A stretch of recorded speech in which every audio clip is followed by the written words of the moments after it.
Good morning.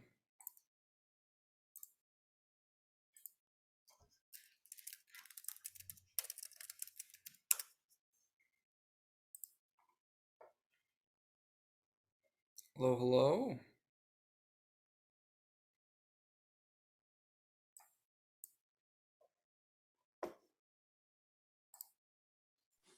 Hi, Cole. This is Priya here. Hello. Welcome. All of our new people show up very promptly. We'll have to give the old timers a chance to drag themselves in. Mhm. Uh, John, I've made you co-host. Zoom on my computer is being a little bit finicky this morning, so if I have to drop it or something, it'll be passed over to you. Okay.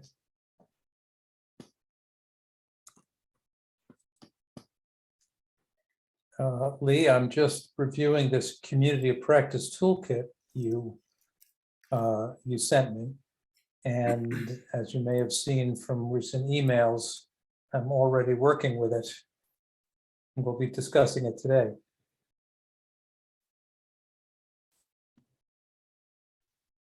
Sounds good. I found it really handy. It looks really good. In fact, I'm going to put a link to it here. Chat. As soon as I can refine the chat.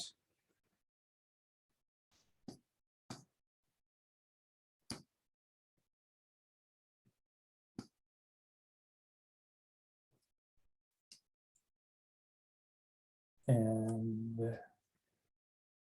hello, Rob.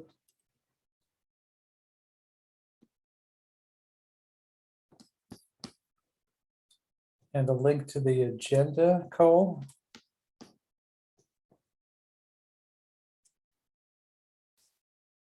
Cole, I had an idea. I thought that if we provide a link to the folder that agendas are stored in and put it in the recurring calendar invite, then everybody will have it, but you won't have to update it every time because it's the folder, not the individual agenda.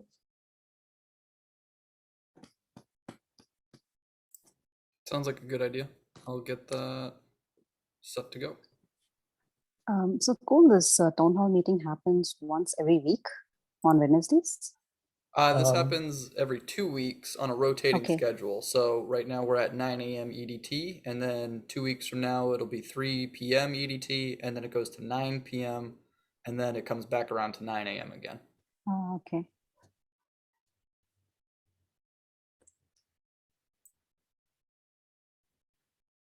So the agenda has mini biographies of lots of interesting new people who are here. And there are at least one other who I will admit I don't remember. Actually, I don't see, is it Siva? Well, maybe that was a transient. Anyway, you have a link to the agenda and we have a lot of interesting people. So we can begin. We'll start with the old timers who will simply talk about what's new since the last meeting, but also introduce themselves briefly. Then we'll spend some time talking to the new timers. Then we will talk about ongoing topics. And so I'm John Shull. I'm co-founder of this esteemed group. And I want to jump ahead for a moment just to, because well, never mind. Sorry. And I will pass the torch to the other co-founder who will be equally brief. Hi, I'm Adam Sachs. I'm the other co-founder, except when I'm speaking, he's the other co-founder. And yeah, this has been a fantastic alliance, incredibly rich in resources and ideas, and in actions. So we're very excited to have you here. And so Yeah. I'll pass it to the other employee called Enos. And the only employee. The only employee. Thank you. And the employee of the month as well. Yeah, every month, if anyone's counting. So I'm Cole. I believe I've met with each of you individually at some point or another. I kind of help John with everything that's going on in the Eco Restoration Alliance, and I also am pushing forward some initiatives on my own as well, but we'll talk about that later. Excited to be here and excited to see all the friendly new faces and the friendly old faces as well. And with that, are we doing a full round robin today, John, or do you want to? No, I think we've learned that it's an important thing to do. So I'm going to point to Rob next as one of the older timers. Thank you, John. Hello, everybody. Good to see everybody. Let me report from Amsterdam. We're near the Rhine, who starts to look like the Colorado River, which is probably going to be a big problem in the next months. Otherwise, I just like to, I like us all to focus that we actually have to start the great global regeneration much faster than anybody thinks. And I spoke to a lot of brilliant people the last few weeks. And Eduardo Esparza is one of them here. So that's very nice to see him here. And that's it for me. And I'll give it back to you, John. I don't know exactly how many people you want to give the stake to. Thank you. Well, thank you. Eduardo is going to be leaving at 9:30. You've just begun to introduce him. So Eduardo, you get to go next. All right. My name is Eduardo. I'm calling you right now from Beirut, Lebanon. And I really look forward to connecting. I'm starting right now a catalytic fund called Blue Dot Project. And we have a pretty unique process to raise capital and maximize the potential of the capital and put it to work towards system changing initiatives, whether they are NGOs or supporting lobbying for certain laws or startups. Anything is on the table, really. The focus is to shift the systems into sustainable states. Just getting started. I mean, I have 6 months really full time on this. That we've been able to raise a little bit of capital. We have a lofty goal of raising $2 billion within the next 2 to 5 years. So okay, I'm joining forces with you guys. it's a pleasure to meet you. Can you give us, I know this is a ridiculous question, but a sentence or two on your unique catalytic process? Yeah, I mean, it's a little bit of a science fiction story. Rob, knows a little bit about it, but basically a friend and I started working on an experiment in the stock market. And to our surprise, the experiment actually worked really, really well.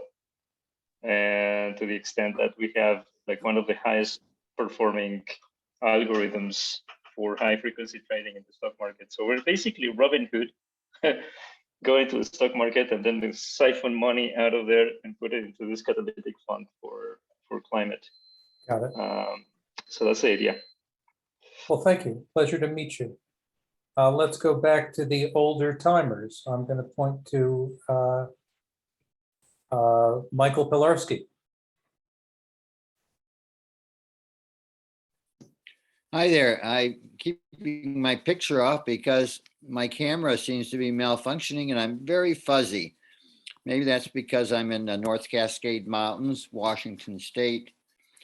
But thinking, Michael, on have you global- tried to clean the camera off with a tissue or something? Because no, I haven't tried that. Let's see. No, I don't think that's the situation. First time this has ever happened. So I'll turn it off shortly again. So You look very mysterious like makes this, me- Michael. Really. yeah, I am mysterious. How can I? So Michael is working on a Global Earth Repair Summit for October, and has a long ways to go in a short time. And so I will be alerting everybody here as on further details in a week or so. But I'm trying to bring together a room like this full of restoration people from around the world. Only I'd like to see maybe 1,000 people in the room. So right. more on that later. But I'm also, yeah, that's the main thing I'm working on right now. But I'm also an herb farmer and agroforestry person, and actually work on the ground, get my hands dirty and work with plants. Okay, that's good for me for now. That's great. Thank you. I'd like to hear from Marie Noel, who seems to me I haven't seen for a while. That's correct, John. Nice to see you all, and some of you I recognize very well.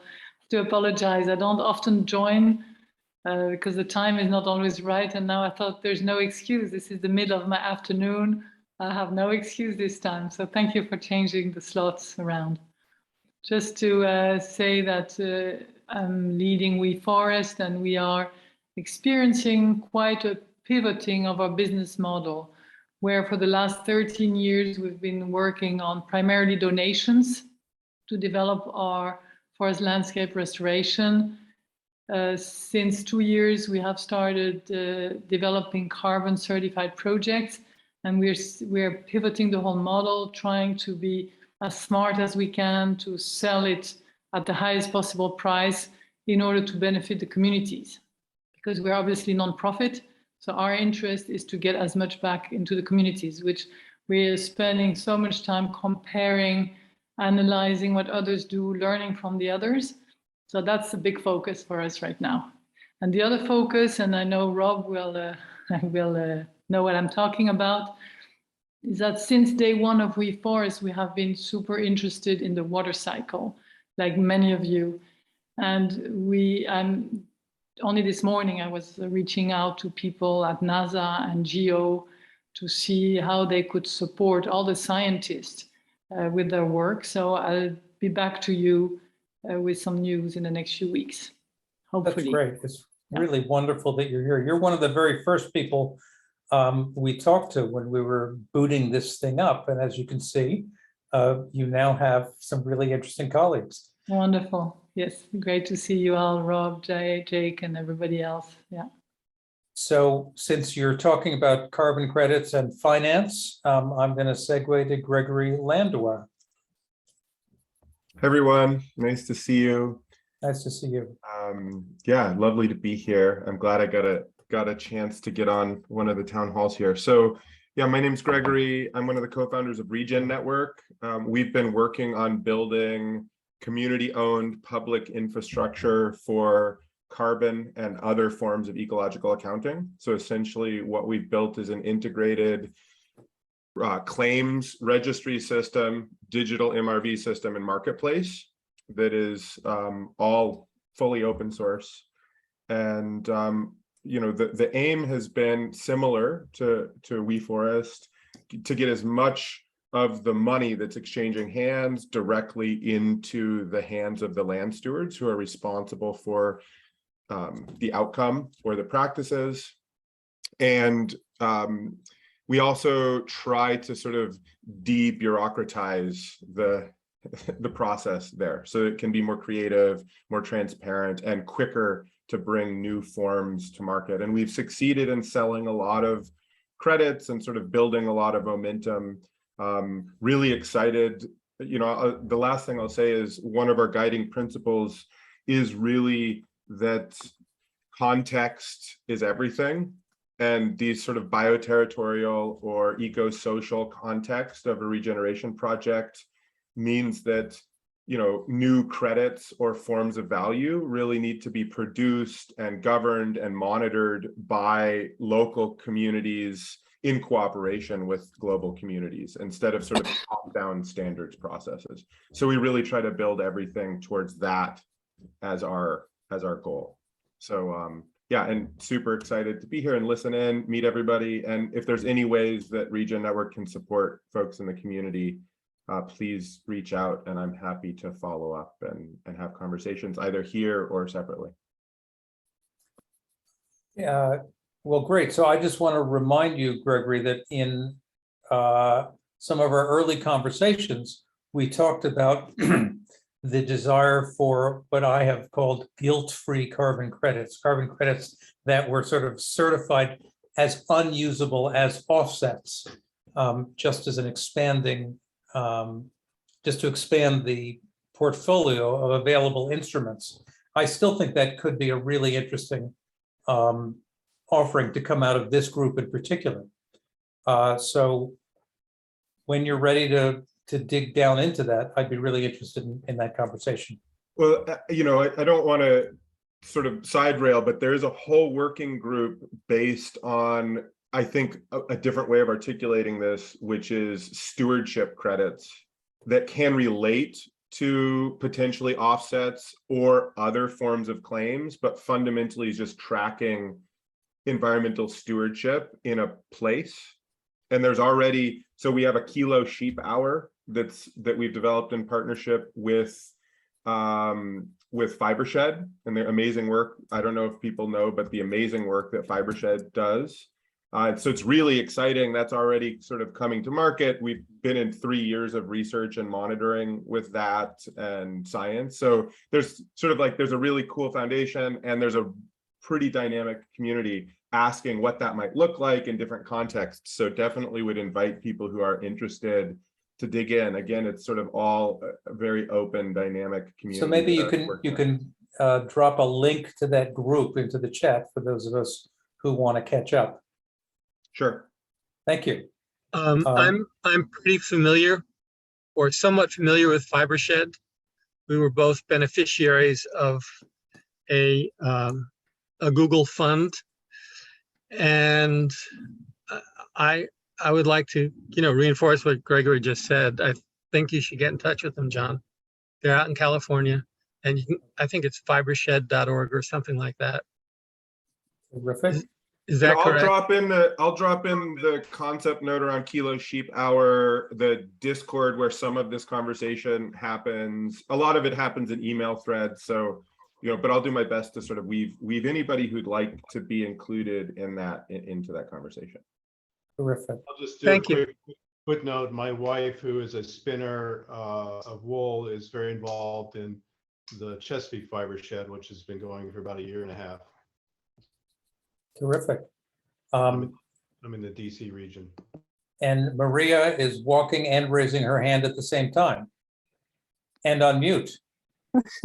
And I'm a mother of 3, so I can do a lot of things. I can do multitasking. I was just picking up the youngest one. I was going to mention that I've been involved in the FiberShed network, writing 2 book chapters on wool and the local solutions of wool. So I know them fairly well, and especially the network here in the Nordics where I am based. That's great to know. And I never heard of FiberShed, and it turns out you're all way ahead of me. So that's great. That's why we're here. Maria, why don't you finish introducing yourself and tell us about your recent happy developments? Yes. Well, now I'm in a You're on mute. There. Maria Ernström Fuentes, and I'm based in Vaasa in Western Finland. Just a minute. I'm working at a business school. I've actually just changed from one university to another. Teaching mostly on sustainability issues, and organization and management is the department where I'm based. My focus in my research has been on regenerative farming recently, but I haven't really developed the theories yet. So I'm trying to build a big research project now that would expand over several years, and would really like to work with some of you on that, and also know a little bit about what are the needs in terms of, well, developing things on organization and management and those things. But I'm very much interested in topics related to more than human organizing, and trying to also break the way that we look at human nature relations, especially in management theories, where nature is very abstract and absent in how we theorize our work. So that's who I am. I'm sorry. That's all right. And congratulations on your new job. And I will, let's go back to Philip, who began introducing himself a minute ago.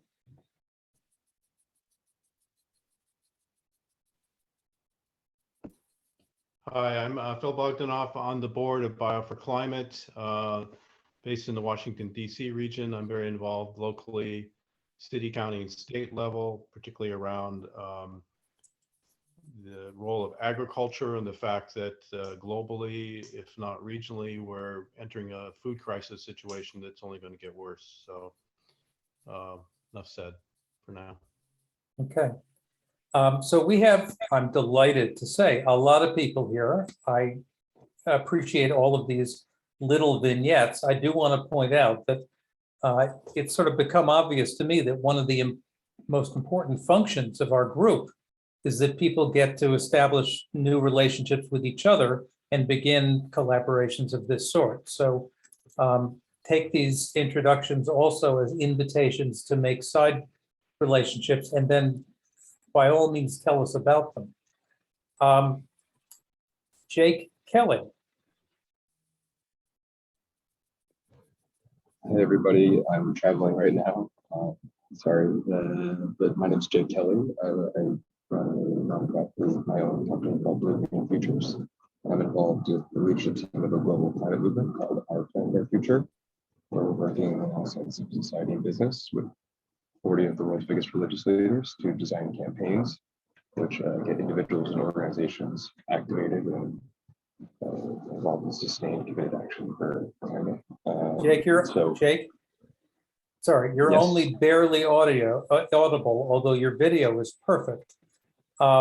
So you should keep it short, but tell us where are you traveling right now? Are you still in Poland? Yeah, I was in Eastern Europe for a bit, and I'm just coming back to Amsterdam now. But I can share my LinkedIn in the chat for anyone who wants to connect with me and learn more about what I'm doing. Very So good. thank you all. Thank you. Going back to the old timer gradient, and no offense, but I'll pick Fred Jennings.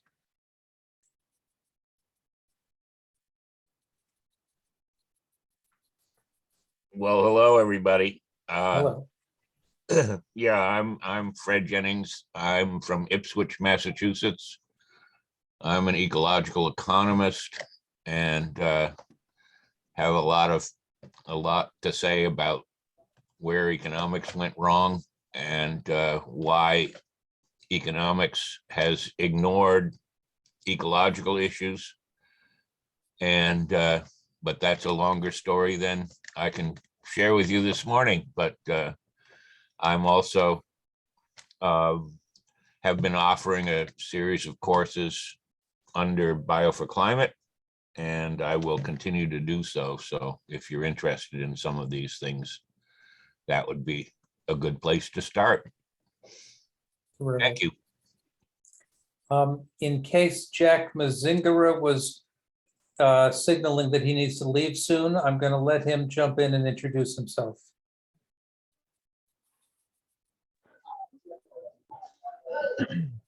Hi everyone, my name is Jack Mazingara. I'm from Kenya, East Africa. I'm the founder of a community-based organization called Towards Green Environment.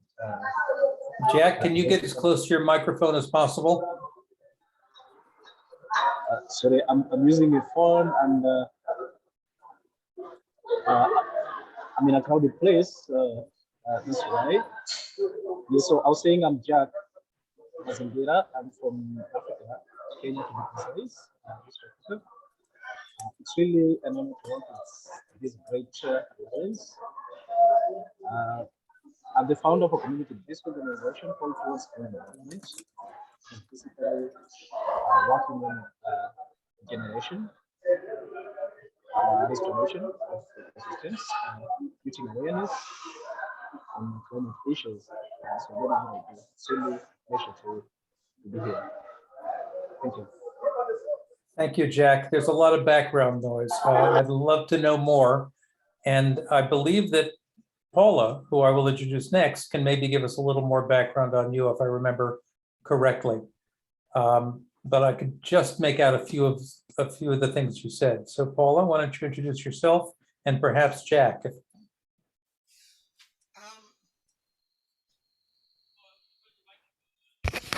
Hi, by Jack, I'm not sure if I met you at the Navakali at the Umoja one evening. I don't think so. I'm not sure why John thinks I can introduce you, Jack. Okay, never but mind. I'm very happy to meet you, and I'll be glad to introduce myself briefly. Nice to meet you all. And Jack, we have been talking to other people in Kenya, so I think you'll find some connections here to other work going on. So my name is Paula Phipps. I'm the Associate Director of Biodiversity for Livable Climate and lifelong educator and an organizer and social activist. And at Bio for Climate, I primarily have been outreach educator, conference organizer, and the lead person on the series that we do jointly with WGBH in Boston, which is a local public television station that has a national reach. And we actually introduced the Alliance, I think in March, with one presentation. And then the following month, these are monthly 1-hour public television presentations. The series is called Life Saves the Planet. And this first one was John Liu and Valor Clark and Ilse Rollason Becker, who is a pastoralist, a German pastoralist working with camel communities in India. And then the next one was Rob Delat and Tosa Sultani talking about the dieback in the Amazon and what's happening. And basically, we're trying to bring the science to a public television audience in a way that makes sense to them. And we're very fortunate that WGBH values what we do and is pushing us to keep doing it. So that's one of our voices out into the world. Okay. So next is working with the Nakavali camp, which may have been mentioned or not, but well, it hasn't been, but it's worth mentioning for the new people. One of the initiatives that has come out of the ERA is that we were joined by Marius Ziganari who is from the DRC in the Ugandan Nakavali refugee camp. We invested a little bit of money and helped him get well connected to the internet. So he comes to some of these meetings, and that has led him to become well connected to a number of people. He's doing wonderful work, and Paula has become his liaison in a series of events, training villagers and helping them turn their environments into better environments for themselves and others. That particular initiative, I think, is a really nice example of something that's come out of the Alliance. It now proceeds independently of the Alliance with a great deal of crosstalk because our members attend and speak at those events and they contribute to our activities. And I mention all of this because we're in an ongoing process of figuring out what we do, what we don't do, what we do well, and what we don't do well. I will John, pass. Yes. John, I just wanted to add that since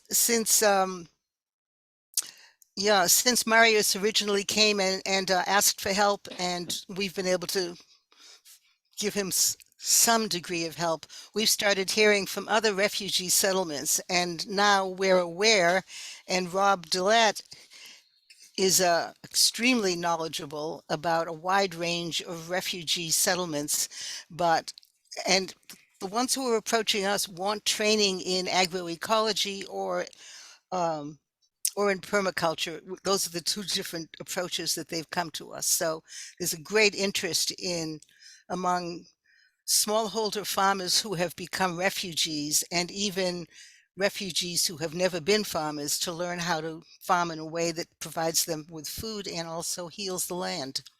So it's potentially, the need is enormous and growing. Well, the need is enormous and growing. The so-called workforce is enormous and growing.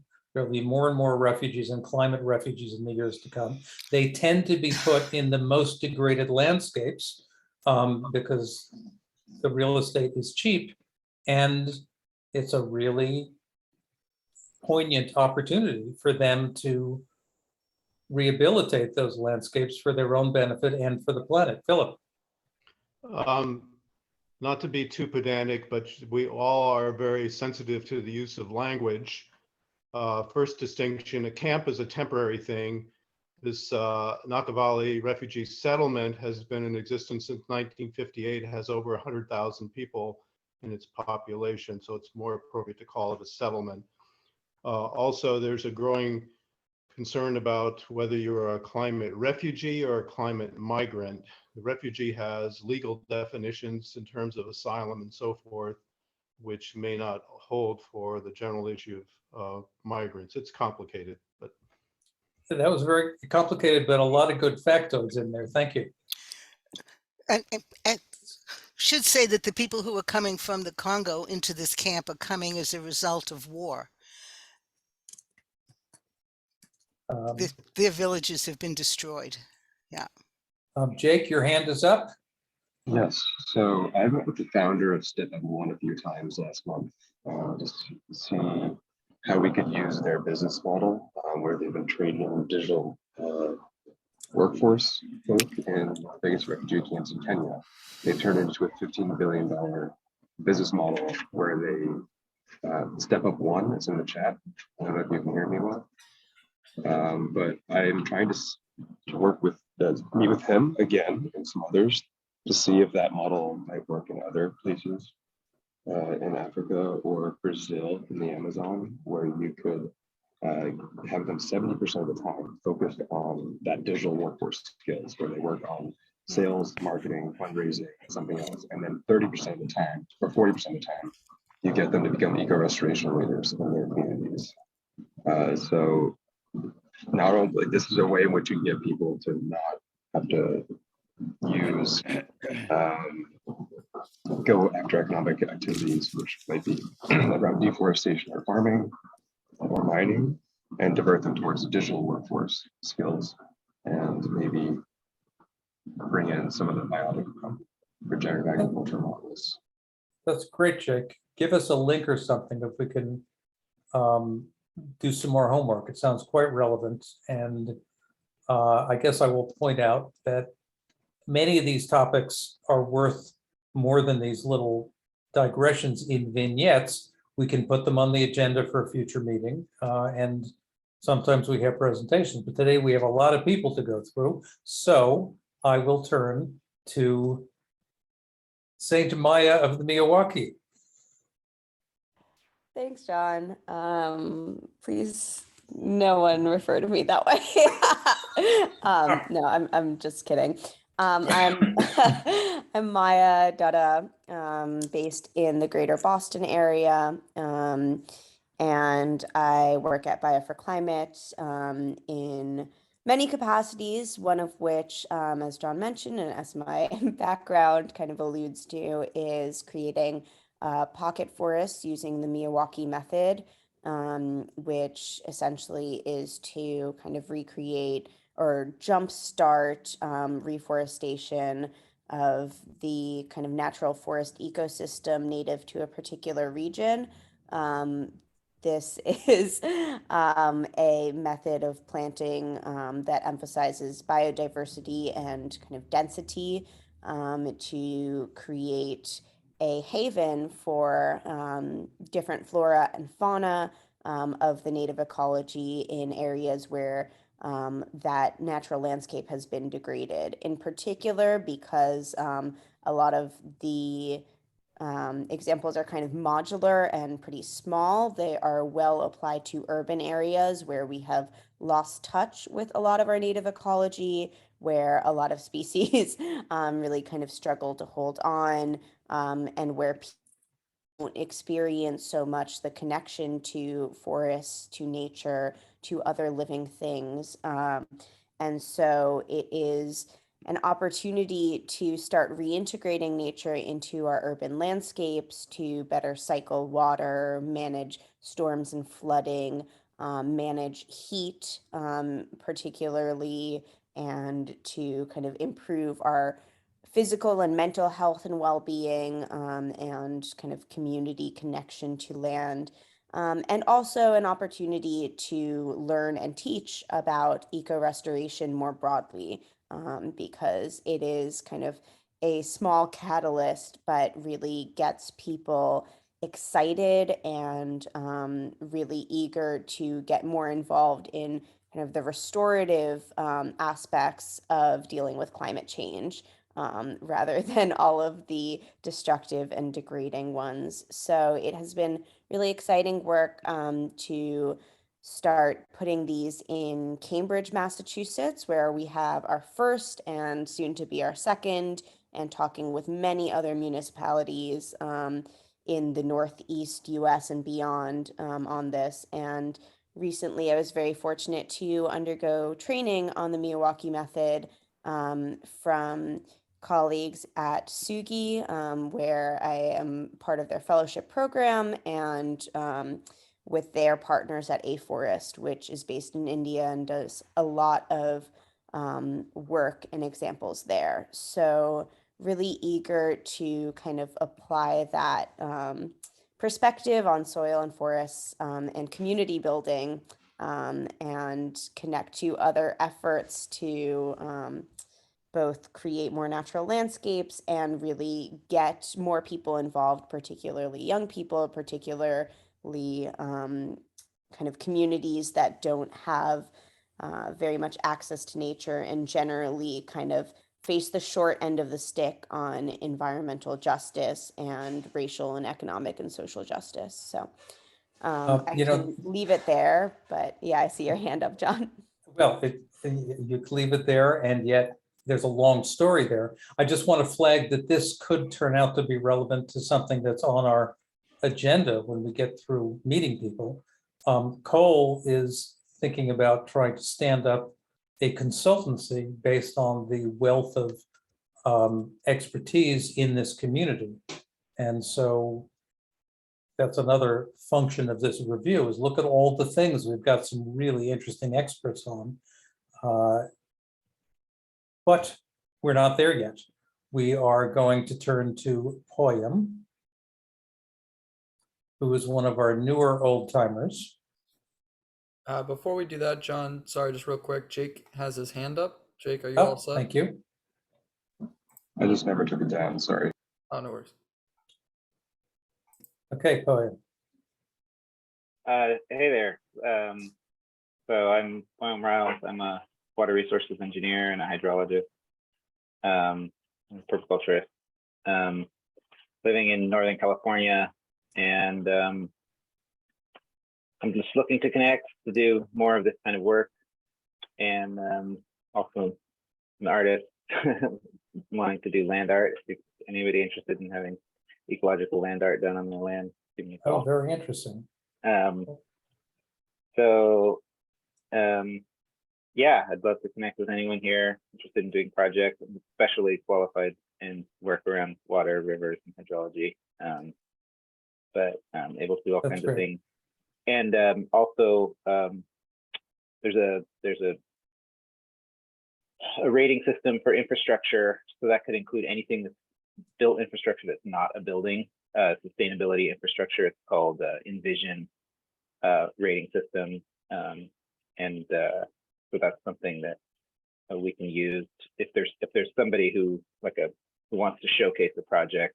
It's a good way to showcase the project because it can get more attention if it's and it's a very good rating system that takes a lot of different things into account, including sort of where your workforce comes from, how does it affect the community, how much stakeholder engagement did you do, how much in-depth planning did you do in terms of climate assessments and economic assessments and things like that. So it's a pretty in-depth rating system. It's called Envision. What is the name of that rating system? Envision. It's an ENVISON. Cool. It's a sustainability rating system for infrastructure. So it doesn't include buildings. It's like LEED, but it Got doesn't. But it's for infrastructure, which means park, any kind of stormwater infrastructure, roads, anything that's built environment that's not a building. Cool. Very good. Okay. I'm going to go to Kwaki, one of our brand new members who I met last week, who's got a really interesting background and will be of particular, will enjoy talking to Maria about anthropological issues.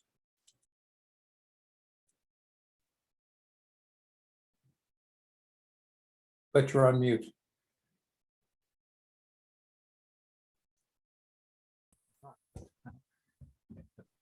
Hello, my name's Kwaki. I'm from the Oklahoma Seminole Nation. You can call me Wildcat if that's easier to remember. I've been doing organic horticulture, biodiverse polyculture for a long, long time, and began studying microbiology and soil microbiology, and got into ecological restoration through that lens of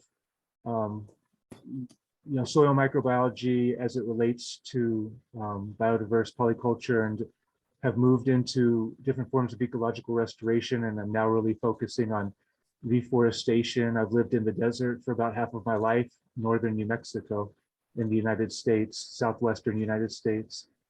And reforestation to me looks like a lot of different things now, from different forms of regenerative agriculture that mix annual and perennial gardens to different forms of food forestry in different types of human land interactions, to things that we just call reforestation. So some of those will really focus more heavily on human food production, and all the way to a complete emphasis on preserving native species and really going out of our way to find endangered native plant species or native plant species which preserve and promote endangered native animal species, etc. I've studied as many different forms of, as many schools of thought that have anything to say about anything which can contribute to the collective conversation on ecological restoration, especially technologies which affect us heavily here in the desert, such as just geoforming for water retention, and then the many ways to turn desert back into grassland, including regenerative grazing and different forms of regenerative agriculture, and then other types of wildland restoration, wetland restoration, etc.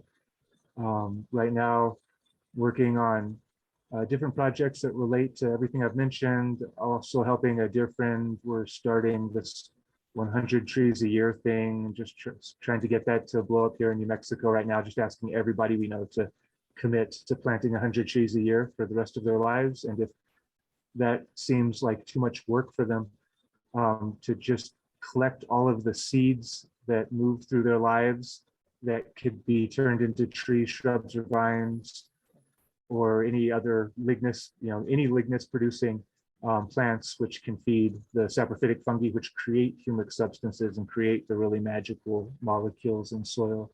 Very interested in Miyawaki. I'm studying all of the all the reforestation efforts that I can. I was recently in Oaxaca studying the desert reserve reforestation that's been occurring there for decades. Very interested in the ancient form of milpa, which is very advanced and mixes annual gardens and perennial gardens, and is still being practiced in southern Chiapas and some parts of Guatemala. And I'm very interested in Miyawaki right now. I have some questions. Maybe Maya Dada or somebody could answer. I have a bunch of questions about Miyawaki after studying it for the last few months from whatever resources I could find. I'd love to speak with people who have experience in that. And it's a pleasure to meet all of you. And I feel honored to be a part of this group. Thank you. We had a great conversation last week, the video of which is available by way of the agenda document, in which Joaquin talked about some of his travels to Oaxaca and elsewhere, and some of the oral traditions of eco-restoration and eco-preservation that I hadn't heard about before. Really very interesting work. I think I recommend that conversation, and it's a pleasure to have you with us, Jack. Our other newcomer is Lee Gopirani. Thank you for having me. It's a pleasure to meet you all. I'm actually an IT project manager by trade, and I came across this work through some serendipitous, situations. I acquired a property in backcountry San Diego last year, and just really didn't know what I wanted to do with it, but I knew what I didn't want to do with it, and I felt very compelled to purchase it because it's right near the Mesa Grande housing village, and other people who wanted to buy it were big ag, a large marijuana grower, and I just felt extremely protective of their water and resources. And then shortly after that, I was at a retreat where John DeLu and Judy Schwartz were presenting, and my mind was just opened up to ecosystem restoration. I really had not, just sitting talking to John, we had a conversation and he said, "What do you want to do?" And I said, "Well, conserve." And he challenged me and he said, "That's not enough. You need to restore." And so I really followed them around like a puppy dog practically the whole week. I took every single course they offered. I've read Judy's books. I'm taking some microbiology courses now. I am spinning up a foundation of my own. This is a really, I said to John, and I know, many of you have been working in this area for so long, but I just feel this information is not known. I feel a lot of people are very hopeless about the environment, and I feel like we can change. I'm, have a lot of business experience with change management and, execution of projects, even though they're not, quite, the same as, land projects, but I feel like I have certain skills that, I can bring, and I'm extremely passionate. I have a, kind of tenacious, positive nature that I don't, if I get no for an answer, I figure something else out. So anyway, I have, I just put in the link to my site where we plan, my foundation is going to be called the Encino Foundation. We're forming right now. This is where we will be doing our first projects as well as community outreach. The Mesa Grande tribe also has a over 600-acre site nearby that's also registered on restore.eco. One of the, there's no infrastructure. The property's burnt multiple times over the years. There's a well, and that's it. But one of the most interesting things is there's a historic olive grove on the property, which has no irrigation, nothing. It's burnt multiple times. They think it might be from the mission. nobody really knows. So it could be from mission times, it could be from Italian homesteaders. And that seems to be something that I would like to tackle first if anyone has experience with olive trees, but these are all just suckers that have grown up after they've burnt through.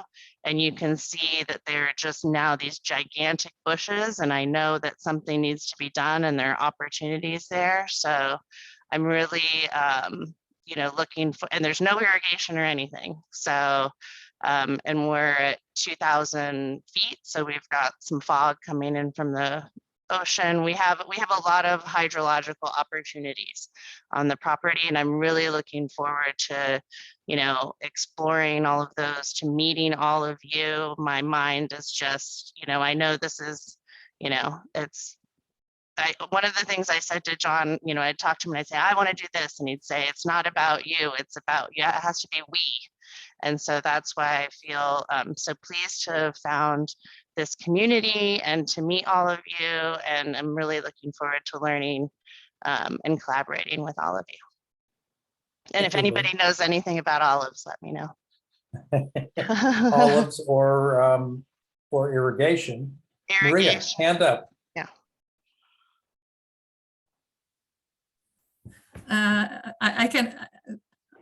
I can just mention there is the Common Land Project, or Alvelal, which Judith would know more about. You have maybe read about it in the book if you read her book.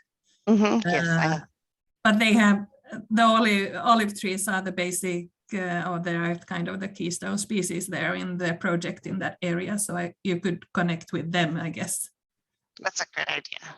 But on the other thing I was going to mention, just when you were saying that people don't know about this, I feel that we should be writing more into the public about this. We have a great conflict going on here in this region right now over nature conservation, and it's just a mess. And they have been writing in the newspaper the whole summer about people are just mad at each other because they're trying to put a nature conservation area where people have traditionally been fishing and hunting.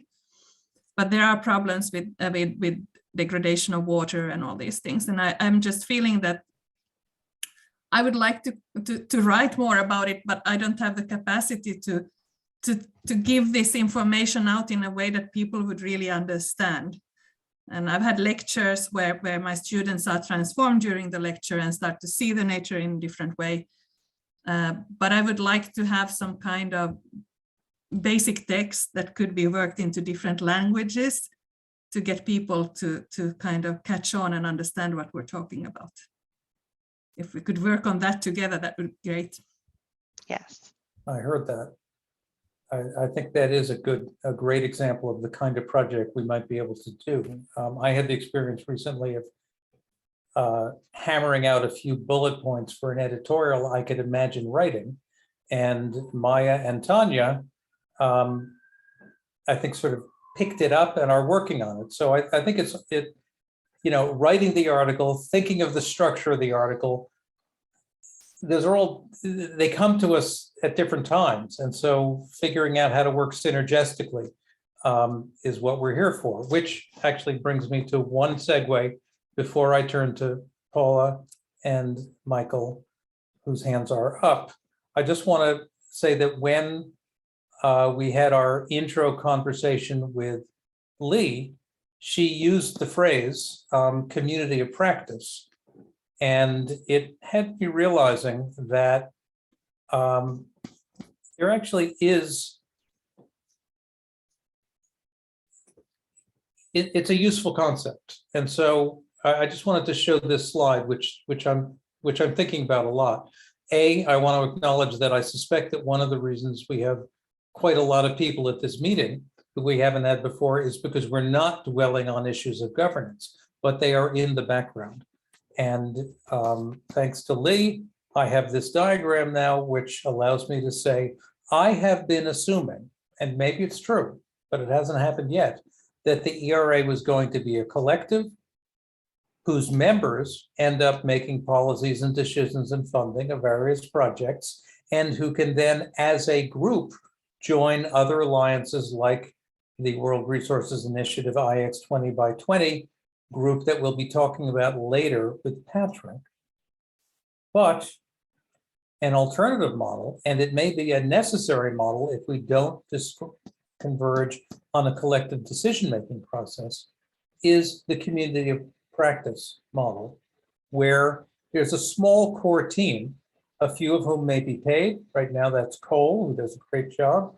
A few of whom are a core group, and they actually do the sometimes unpleasant work of articulating policies, making decisions, making fundings, and of course, sharing all of that with participants who we do not represent, we simply serve. And so, for example, as we consider joining another alliance, instead of the ERA joining that alliance, we simply facilitate the process by which many of our participants would join that other alliance.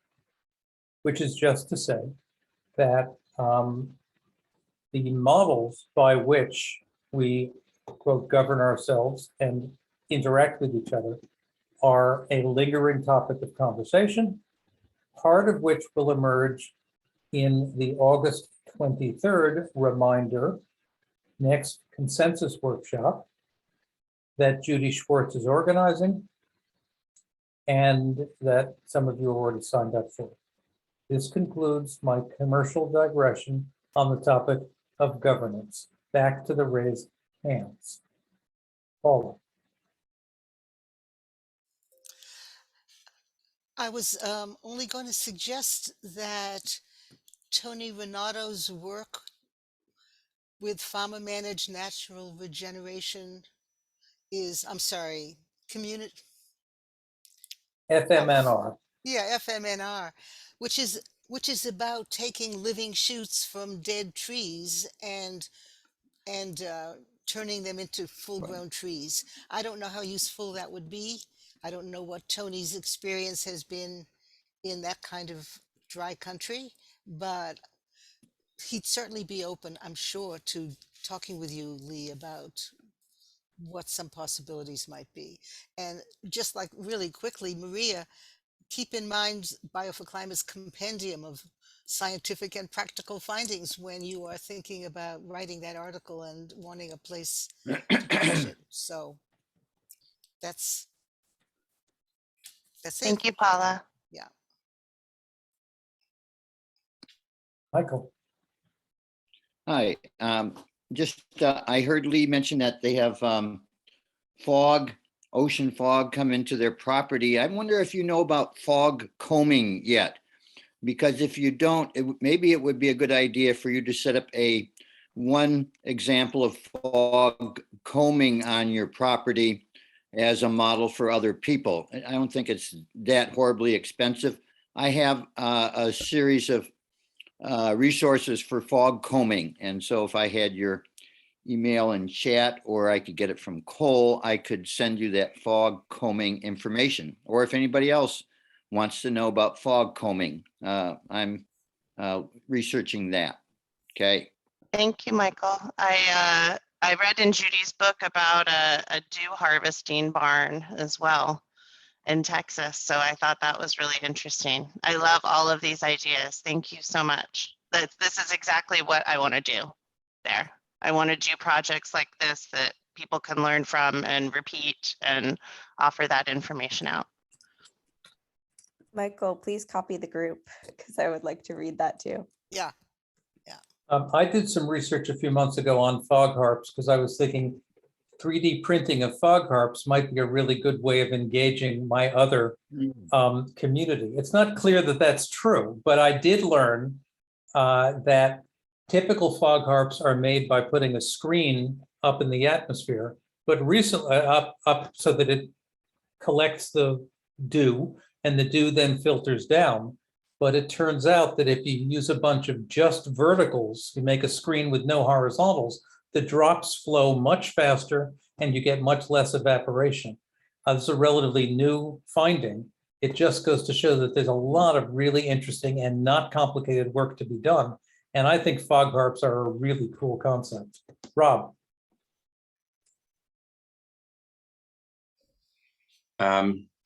John, with regards to governance, somebody dragged me into a beautiful experiment this week.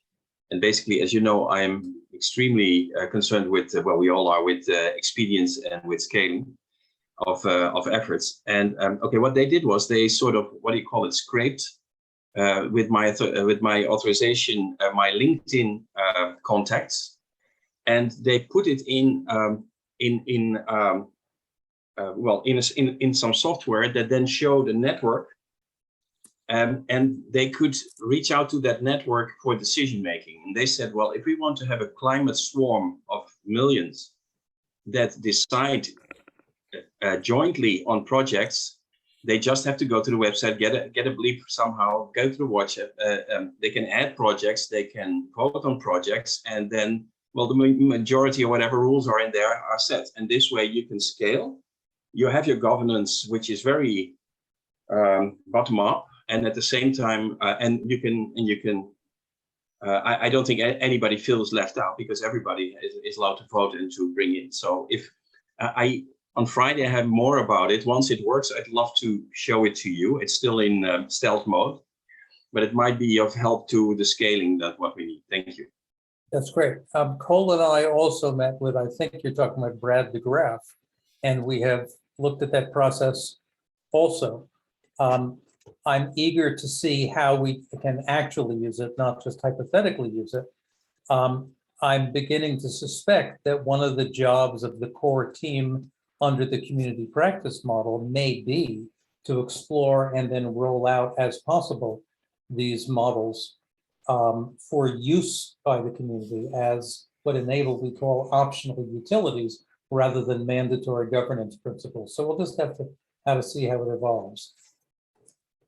Okay, I think we've met, well, we've met everyone except for two people who came to us through the Eco-Restoration-Alliance.net Engage page.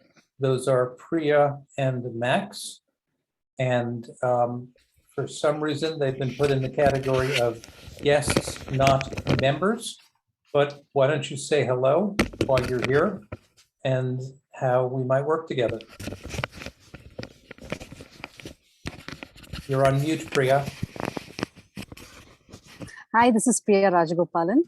And yeah, I came to know about your initiatives through LinkedIn, and I've been following your projects, but I think more so I wanted to really connect with you all to see if I can be of any help. I'm very much interested in doing anything about soil regeneration, anything on reforestation. I think that those are my primary interests, but my primary skills are more on data analytics. I can help out reading data and putting them all together in a certain way that can actually help understand and get a perspective out of the data. But if I can help any of you all with any of the projects related to reforestation or I think soil regeneration, I think that would be really nice.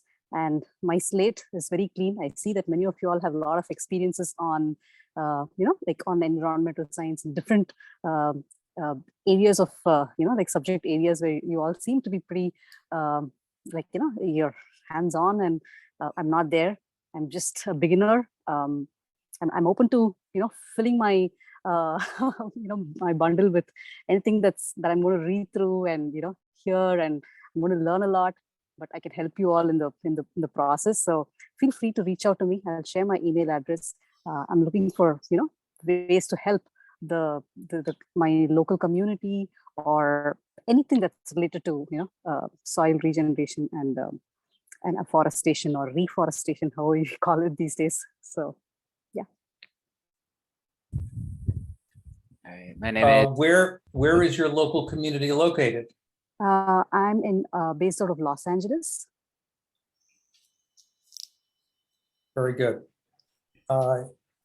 Well, it's a pleasure to meet you. I can already tell that you're going to be a really valuable resource. And I see that Patrick Campbell is already jumping up saying, we're all over data science. Let's try to do something here. So that's great.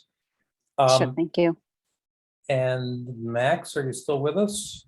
I am. There he is. I'm Max Avener. I'm in the United States in Philadelphia. I am currently unemployed water resources engineer, also with an interest in data science and data analytics, and looking for sciencey and techie projects to work on. Cool. And Max has begun working with Cole and me and Abby Abramson and Charlie Shore, who's not here today, interestingly, on the Big Map project, which I swear to God is getting better and closer to completion, but things take longer than they do. Okay, thanks, everybody. I think, Patrick, you're on the agenda. So I'm going to skip the introductory part of the program, and let's now go through agenda items. If people have things they want to squeeze onto the agenda, it's not too late. Paste some messages into the chat. But the next item is Cole, who has a great idea for simplifying your life, if anyone is interested. Thanks, John. So recently it's kind of come to our attention that a lot of people are either having a hard time keeping up with all the messages that are going on in the Google Group email thread, or are just simply overwhelmed by them. And so a simple idea that kind of came out of this is I've created kind of a copy of our Google Group thread, so the mailing list, that will serve as kind of an ERA digest that just kind of distills the most critical information, and we'll put it out on an at most weekly basis. So some people have kind of had a hard time with keeping up and may have accidentally sorted some of the ERA messages into either like a spam folder or something like that. So this will also resolve that issue. So pretty much what I'm going to be doing is once a week, we'll be going through and collecting the most important updates that are coming out, such as like calendar events, and anything like that. This will also include summaries of the most active conversations in the active Google thread. And everything will be linked to and easily accessible. So when these go out, it won't be a space for conversation because we're trying to relieve some of the inbox overwhelm, but you'll still be able to access the conversations and still participate in them without having to get pinged every single time one of these messages pops up. So if you're experiencing that with our current Google thread and you would like to kind of streamline your inbox and receive some of the fewer notifications, you can send me an email and I'll be able to help you with that. And if we have time right now, I can give an example of what I'm talking about. But before I do that, I just want to open it up to any questions or concerns people may have. I just want to highlight a couple of things. On the one hand, Cole is introducing a new item that will show up in your mailbox, but it is a weekly item that will not be used for conversation, but will just be a Reader's Digest, if you will, with links to the discussion group, which might be overburdening your inbox. Cole is also offering to work with you one-on-one, if you like, to adjust the settings so that when we have active conversations in the group, which is great, they don't overwhelm your inbox, which may not be great. So this is why we pay Cole the big bucks. Any other questions or comments on what Cole said before he shows us his example? Okay, Cole. All righty. So let me share my screen here.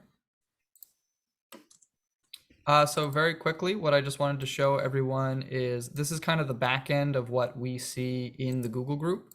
So what I can do to kind of help streamline your inbox and what it would basically be looking like is, say you're John Scholl and you're subscribed to each email that comes out in the group.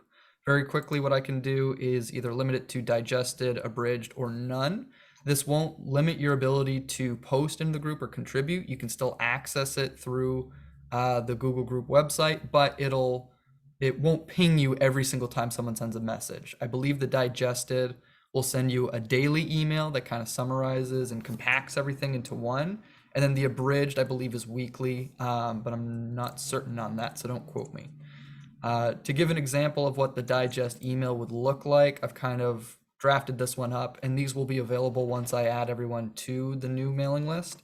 But very easily, it'll just kind of list what is listed in the digest email. And that way, if there's only one thing you want to pay attention to, you can jump to that quickly. Or if there's something you're looking for, you'll be able to readily find it.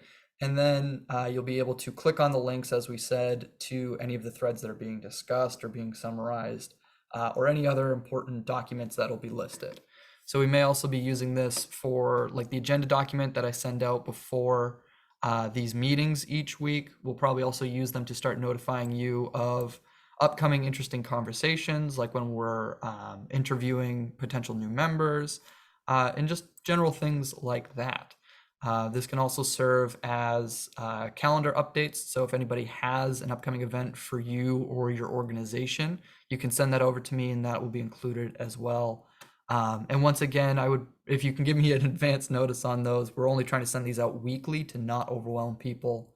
And so it won't be functioning as like a day of event notification or anything like that.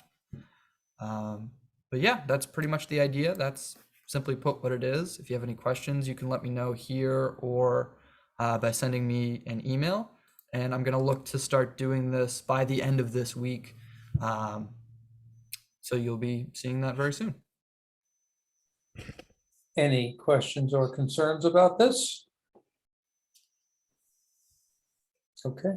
Fantastic. I do want to point out that one of the things we're trying to do with that is elevate the opportunity to join often me, although I am not critical, in doing these pre-town hall interviews of potential members. You all know the drill because we've had these conversations, but they're often very interesting and stimulating conversations, and they're responsible for the fact that we have such an interesting group of people who then end up joining the Alliance. I would love to have more people being aware of those upcoming interviews with brand new people and get on board, and this will be a mechanism for helping make that happen. Okay, what's next on our agenda, which I have lost?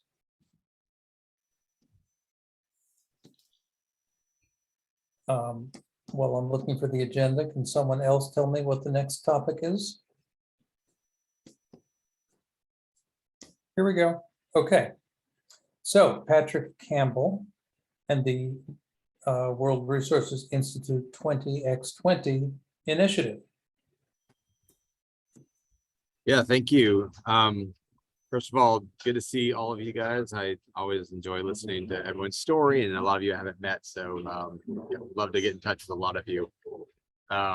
So there has been an email circulating. Hopefully some of you have been following along with that, a draft letter that we've authored and submitted, or a draft that we intend to submit to the World Resources Institute, who is the secretariat organization in charge of Initiative 20x20. This is part of the Bond Challenge. It's this kind of country-led effort to restore, I think, something like 30 or 50 million hectares by 2030. I can't remember the precise numbers. But in any case, a lot of the context has been circulated in those emails. We're just looking at this point for a kind of a final stamp of approval so we can send that out. And this is kind of, I guess, the last call for those who have not had the luxury of following the email thread, to note any objections or reservations about sending that letter. And this, I think, overlaps to some degree with the conversation John just had about whether or not the ERA should be considered as a collective or a community of practice. One idea that's been thrown out there that I'd like to just kind of put on the table is the possibility of actually having multiple signatories to this letter. So, you know, maybe we'll have an additional page where if you're in favor, you add your name, and if not, you just refrain, essentially. So anyway, I'd love to kind of open the floor for some feedback for anyone who hasn't been able to get their comments in, and otherwise just kind of open the floor for discussion.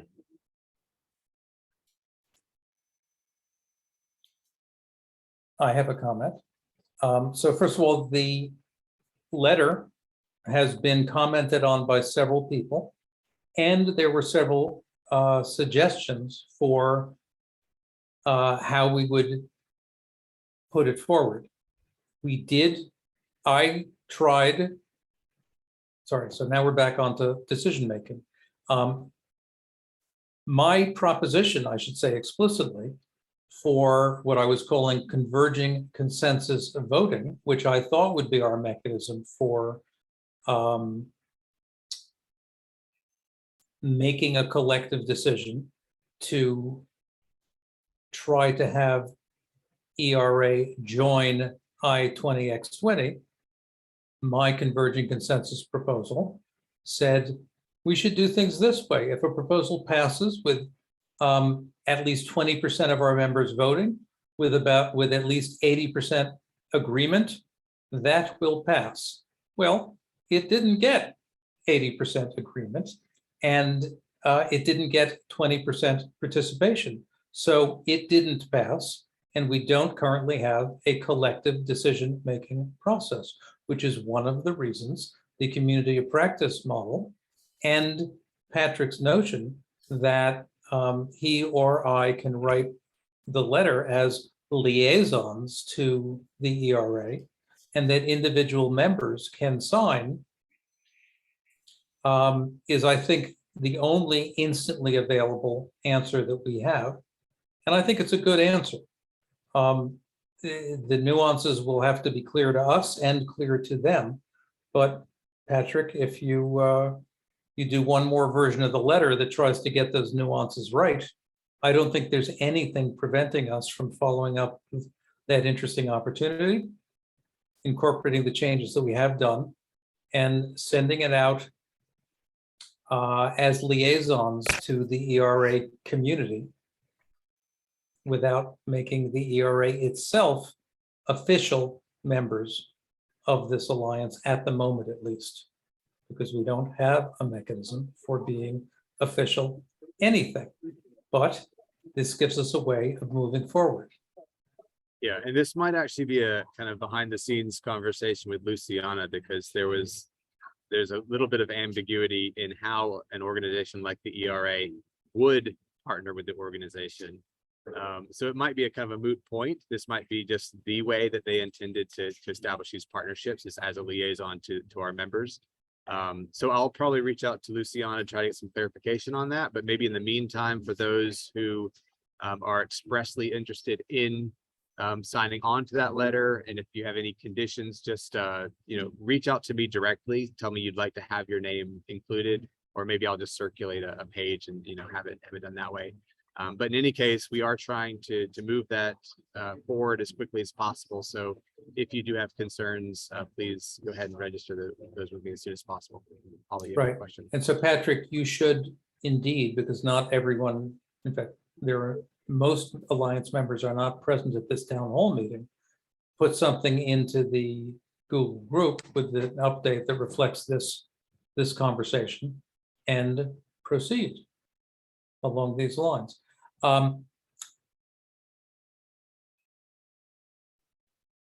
Several people were named in the document. Some of them corrected spelling and so on, but you'll want to check it for that also.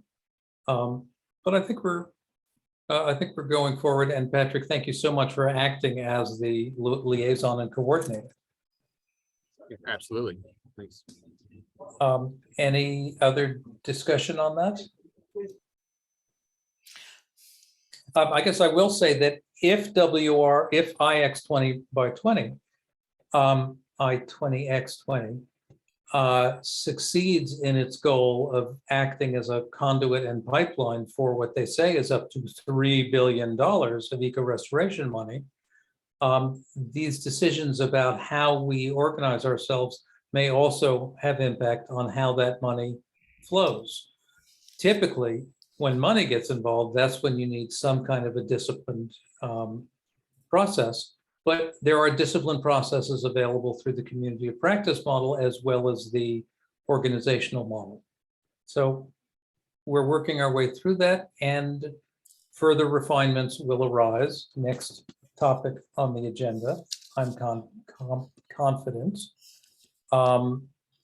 during the consensus and pulse check meetings.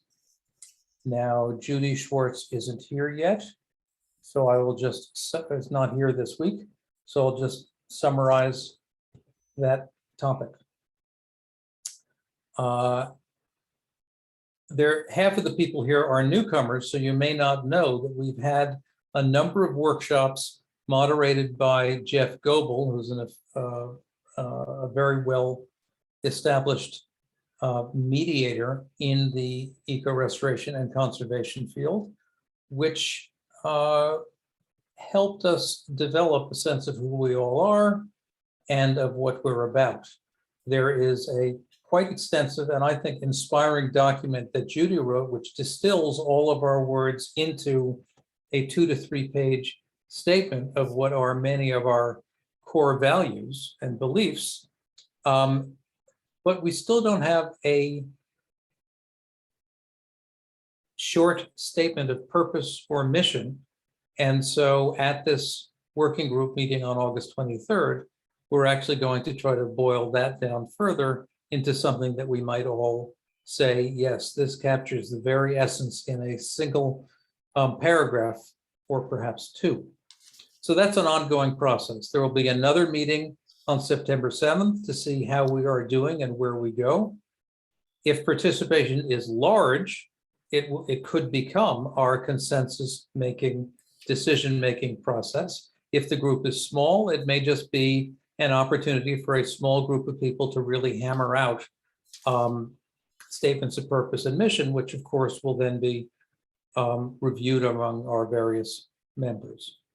If you'd like to be a part of that, click the link in the agenda to look at the thread, or you can just email Judith Schwartz, who is the organizing the event and the attendance.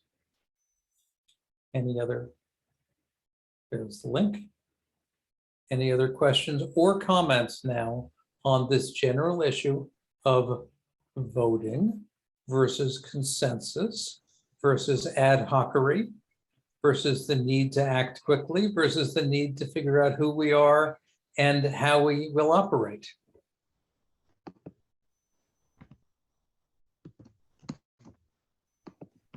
I feel that this is an important process which has been moving painfully slowly, but in the right direction.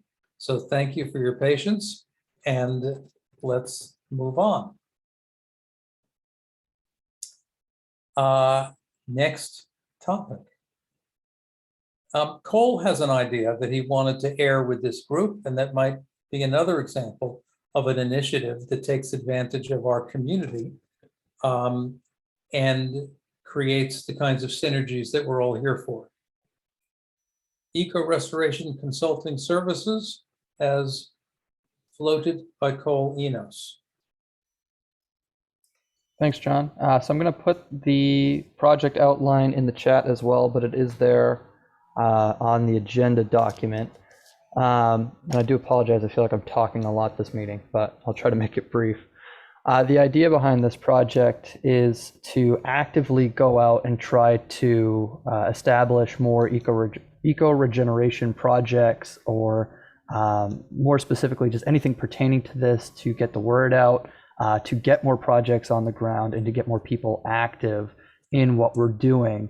And in doing so, bring some funding in for our members and for the Alliance itself, and to just kind of excuse me, support everything that we've all been working on individually and collectively.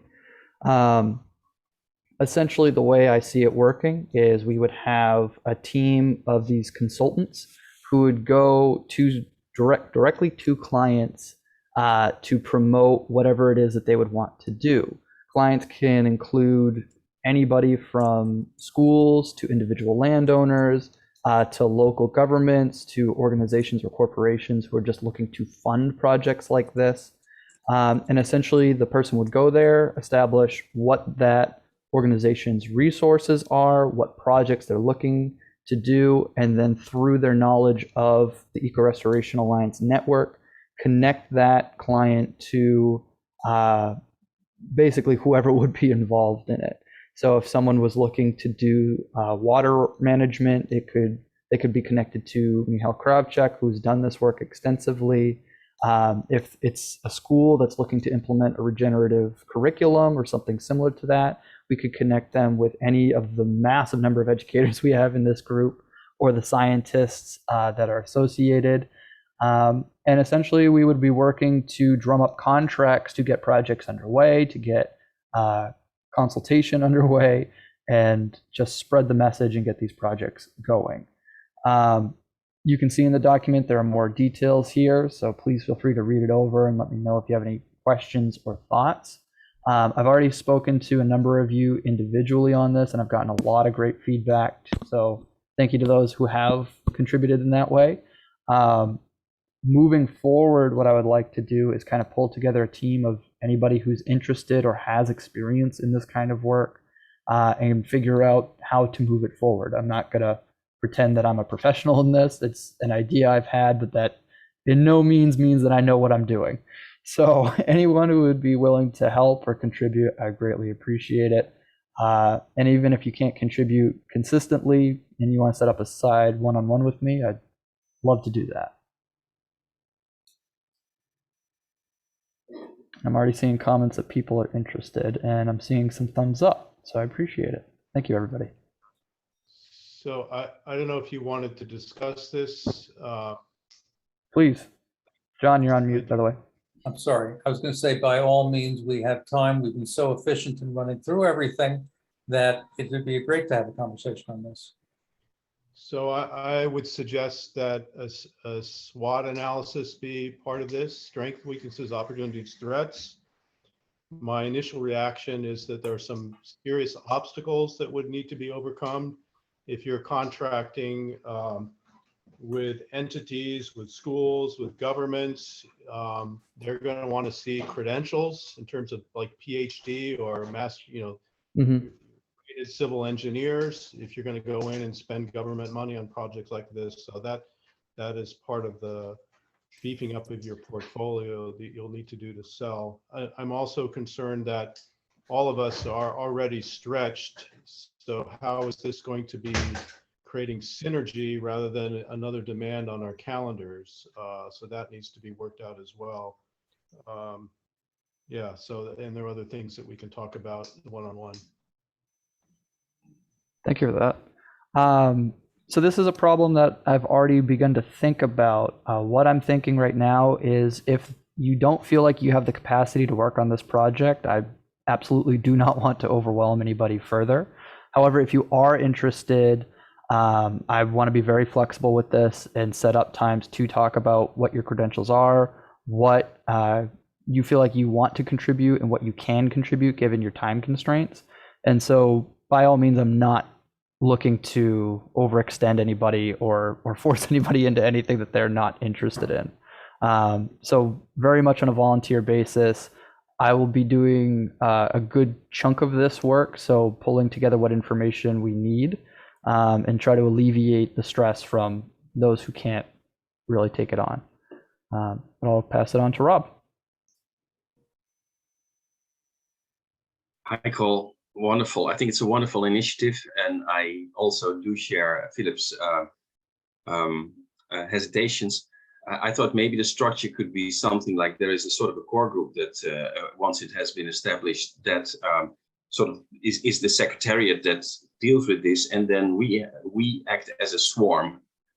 Soon we'll have 1,000 people with hundreds of specialities, and you have a sort of a board where you put something up in Uganda or in the Sahara or whatever, and then you have a short description. Everybody who wants to add something, and you just go for a flat hourly rate which you put into the budget, and then the swarm goes to that project, and it falls apart, and it goes to another, etc. So maybe that is something that could help. Thank you. Nice.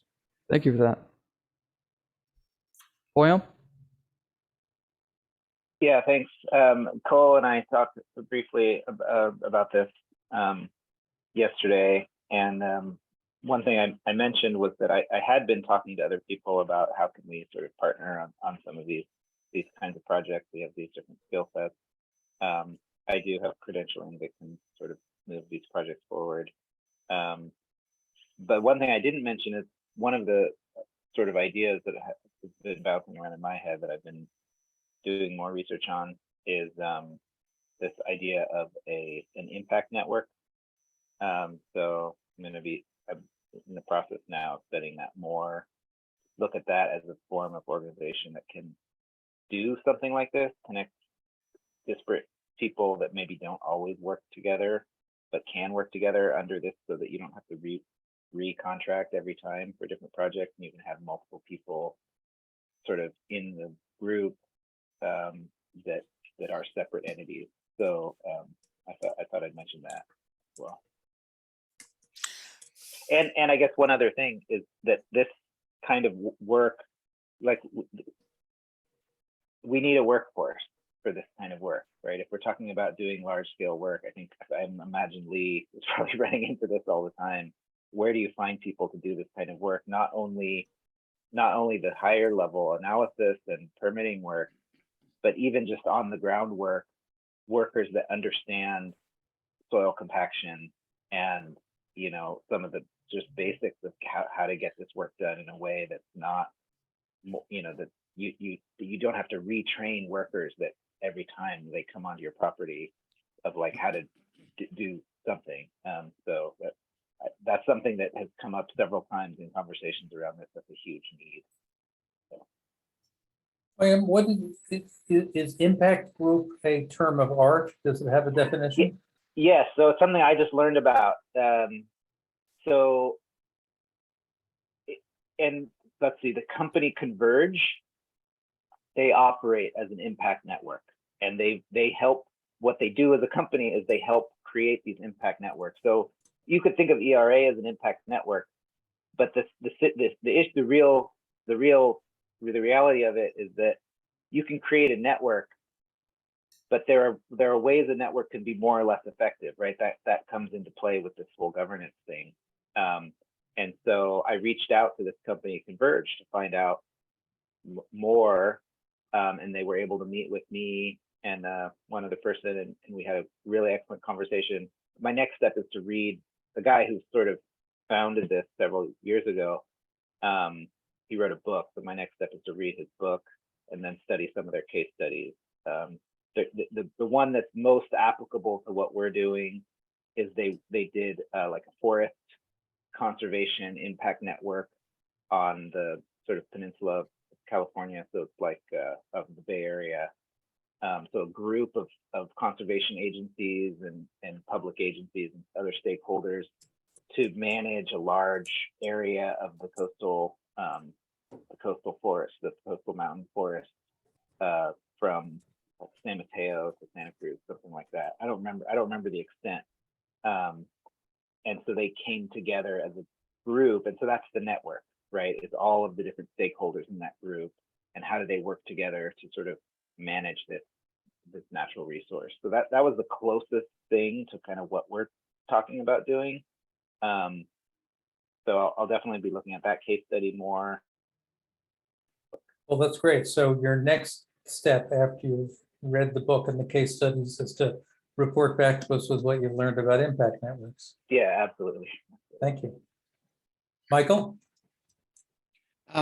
For Cole, just to point out that there are at least, I think there's several international permaculture consulting hubs, and they figured out how to work together. They're individuals, they have their own companies, but they figured out a way to be able to collaborate to do consulting for big projects by some of the more serious permaculture consultants out there. And so I will see about ferreting out some contacts for you there, because that could help inform what you're going to try to set up. Thanks. Yeah, that's great. Thank you, and please do. I wanted to jump back real quick and touch base on something that Poyam said about where we're going to find the workers for this and the trouble that we've run with that. I really think it's important that in these projects, and Maya can attest to this as well, it's very important to get the communities involved and to have them be part of the work, not only to teach them and educate them about the problems that be, but to also create a sustainable workforce in that local area that can constantly come back and check up and care for the land. And so I think it's important that we do have a core working group of laborers who can go in and train these people and educate them on what's important. But in terms of the mass labor force, I think it would be best to continue with that ideology of using the community and keeping them going strong on the project. Adam.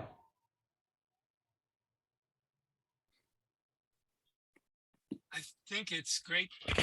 I think it's great to be batting these ideas around, but I want to offer 2 words of warning or just caution, not warning. And those are scope creep. And whenever you have a lot of very creative and ambitious people in a room, scope creep creeps in. And so just something to watch out for. Does everybody know what that is? Scope creep? I'm not familiar. Okay, scope creep is, in my experience, it comes out of when I was a database developer. And the client says, do X, Y, and Z. And you're halfway through the project and the client says, oh, by the way, I need A, B, and C too, which of course, in a software project, that could mean you have to go all the way back to the beginning. And so scope creep is generally thought of as just adding a little bit here and adding a little bit there and a little bit somewhere else until you get to a point where the whole thing has changed. You've got to do all kinds of regrouping and it gets expensive and kind of creepy sometimes. That's it. On the Overload, yes. Well, it can easily go into overload and recalculating the proposed costs and all of that. And happens a lot in software, since software is probably more creep than scope. Good to know. We'll keep it in mind. It can easily happen in these types of land projects as well, working with clients where you get hired and there's a budget to do a certain thing that you've been hired for. The budget's been developed based on what you talked about. And then the client says, oh yeah, but then there's also this, also that, or something comes up unexpectedly that wasn't included in the budget. And the client, why is this so much more expensive than you thought? It happens all the time. Oh yeah. Well, it's more expensive because Lake Mead just fell by 30 feet. I will just throw another concept into the mix. Cybernetic systems theory says that if you strengthen certain layers, you're taking resources away from other concentric or inner layers. So, for example, if you're talking about beefing up community involvement in projects, you have to ask, what are you taking those people away from that they were already doing?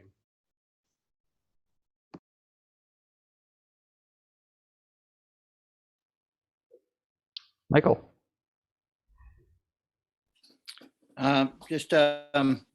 It's nice to see Russ Spear here joining us. And I know that he was working on the idea of restoring all the native indigenous lands in the US that are still under their control, and that the tribes would have teams of people doing restoration. They would get training, and then besides restoring on their own lands, they could then be hired out for other restoration projects. So it's just sort of a way of creating that large pool of workers that we need. It's just one particular angle, but I really liked Russ's angle there of restoring the native lands and then using the people that learn the techniques as part of the greater workforce. And so I just wanted to mention that on behalf of Russ as one of the one way to increase the labor force. And of course, that's a decades long kind of endeavor. John, you're on mute again. Russ wants to say anything on that particularly, but I know that our time's really short, but I thought I would mention that idea. Yeah, I appreciate it. And I think it comes back to the previous conversation about climate refugees and climate migrants as well, and all these people that we're going to have available with nothing much else to do, so to say, than work on restoring the land. Maria. So I think I've mentioned this maybe in our first meeting, but this is an example of a translocal network, and that building some kind of superstructure over that might be counterproductive actually to the cause. What is important is to make the communication flow and the sharing of learning is what's really important, I think, here. And then of course ad hoc projects. And the one that I found, because I've been trying to look at this, the one that I found that really has worked on this is the Fibershed network. So to be in contact with them and look at their governance model, their organizational model, maybe more, because it's a really bottom-up system. And people are working quite intensively in different places, but then they're sharing knowledges through this Fibershed network. And it seems to be working quite well. And I think that that kind of way of working with it would really be good. But I don't know about the details on how they're doing the work in California. But what I've seen of it, of how they work with it, it's quite good. That's great. Thank you. And John, it comes back to you. Well, I was actually going to ask, thank you, Cole. Yeah, I suspect that a number of our people are already take on occasional gigs as consultants. Hoyam, you're a professional consultant, right? Who else has been paid as a consultant, if I may ask? All my roles are as a consultant. So certainly Jake and Joaquin. Right, so good to know. And the mechanics of being a consultant is frankly something I never figured out. I've been sort of an unpaid expert in a half a dozen things forever and never quite figured out how to get paid for it, in part because I wasn't connected with someone who did understand how to do that.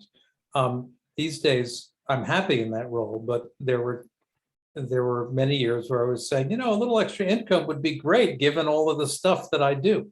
So it'll be great to see how this develops. But Cole, I think you've got a number of people you can work with to flesh this out and see if it flies. And I added to the document that I suspect that if you had a brochure that was easily stolen or donated to existing landscape companies that articulated all the right ideas, said, we can also do this for you, they might well hand it to their clients. And when they get someone who says, oh, that's what I want, then they'd say, holy shit, we don't really know what we're doing. Let's go back to these guys and figure out how to do it. Just another way of potentially offering this kind of thing. That's enough for now. Let's see if there's anything else on the agenda or whether we want open discussion.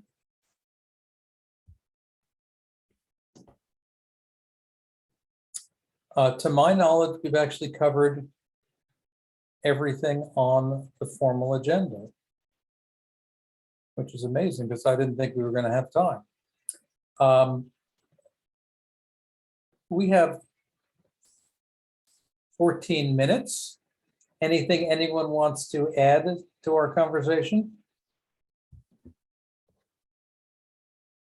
Russ, you joined us late, but everyone else did get a chance to introduce ourselves and to say what was new. Do you have anything new to report? Yeah, I had a well, as some of you know, I had a meeting with the group is called Primary Water Resources, and using underground rivers and some other stuff that people don't think of and don't know how to find, but but they do know how to find them. They're 99% accurate over the past 40 years. They can refill Lake Mead. They can bring a water supply to the middle of Las Vegas that's not coming from Lake Mead. I'll put their, I can't type and talk at the same time, so I'll put their website. It's primarywaterresources.com. Primarywaterresources.com if you're interested. And I had a 4-hour meeting with them, about 2.5 hours, looking at these amazing charts that covered lots of areas, not just Las Vegas, of course. There are some communities that are setting on what they think are aquifers, and they think that they're depleting because they've been told how much is coming in, but it's not. They actually have an almost unlimited water supply when they think they're depleting it. And I'm not quite sure why. Well, I think there's probably a lot of good reasons to hold that close to the vest, because they just start making more and bigger mistakes. Like Las Vegas, we're talking about trying to leverage this opportunity for Las Vegas by saying, okay, you can have the water, but it has to be a holistic plan, because you can turn that desert into grassland. If we just give you water, you're going to increase your population by 1 million or so in the next 10 to 15 years. And then the water will run out because you haven't been doing things right. And then you're, morally speaking, we've created a much bigger crisis than if we just let them dry up and go away right now, which is a interesting thing about it. And again, it goes back to that book that I told you about, The Watchman's Rattle, as in a baby rattle, Watchman's Rattle. So we're strategizing about that, but very importantly, and this kind of goes to coal in a way too. I was talking with Ted Moore, who you'll see on the website, and he's done a lot of things. He's has several companies. One he sold recently is a storage company that he sold to, I can't remember, but to a very big company. Good businessman, and he has a lot of contacts, and he's going to be connecting me with a friend of his in New York who routinely goes to Jeff Bezos' wife, who routinely goes to, he mentioned about 10 funders. And so I'm gonna ask him to connect me to him so I can connect this person to Katie, who some of you probably know, but most of you probably don't. She's putting together an amazing plan where she's going to, her goal is to gather up 500 million, and she'll do it. I'm sure she'll do it. And the people understand that it's going to go through, be governed, the money is going to be distributed by a committee to really, really well-vetted organizations like, say, Mike Hands in Honduras and his Inga Foundation. I'd really like to see that ramped up because he can really help Rob, and they're already working together. I connected them. That's Mike Hands is the first person I connected Rob Delat to after he and I connected. But the thing is, to get back to Katie, to get back to coal, to get back to nonprofits and NGOs that spend 30% of their time and 30% of their money trying to make money, or trying not make money, but to get money so they can do their projects. Katie's idea is to get these companies to say, okay, we trust you and we want our money to go to where it's not going to get wasted. So I think she has a pretty big lump committed already. I believe that within a week, she will put out the write-up that she's did, so you can see that she's done, so you can see how well put together it is and well reasoned, and it's really something that's needed to save people time to get money to the ERA, to get money to Bio for Climate without them having to spend so much time fundraising. Wouldn't that be nice? Anyway, but just to wrap it up, this guy in New York, who's been doing this for 10, 15 years, absolutely could save us a lot of time and money by finding the money and running it through Katie, and I'm sure will be considered. So Russ, it occurs to me that you should ask Jamaica, if you haven't already, for an opportunity to do a session with Brad DeGraff, because your social network ought to be part of this sort of emerging swarm that Cole and I and Brad and Rob are using his system for. I'll pop a Who's note. Brad? Well, Brad is working on a system that sort of scours a subset of LinkedIn in order to help visualize the network that we're all involved in. I'll Okay. make that connection for you. Maria. Okay. I actually, Oh, go ahead, Maria. Yes. yeah. And Maria, could you talked about a group in California, and I missed the name by the time you got to the good part where they were really doing some good, accomplishing some good stuff. If you could put that in the chat or. Okay, I think somebody has mentioned it in the chat already, but it's Fibershed. So they're working on relocalizing textiles to, well, they started in California, but it's spread around the world, and there's a lot of different local groups in both in the US in different parts, and then also now in Europe, and they have connections to Latin America and to other places as well. So it's fibersheds.org. Yeah, that's the I think that's the web page. But We discussed it earlier. If you want to go back to the notes.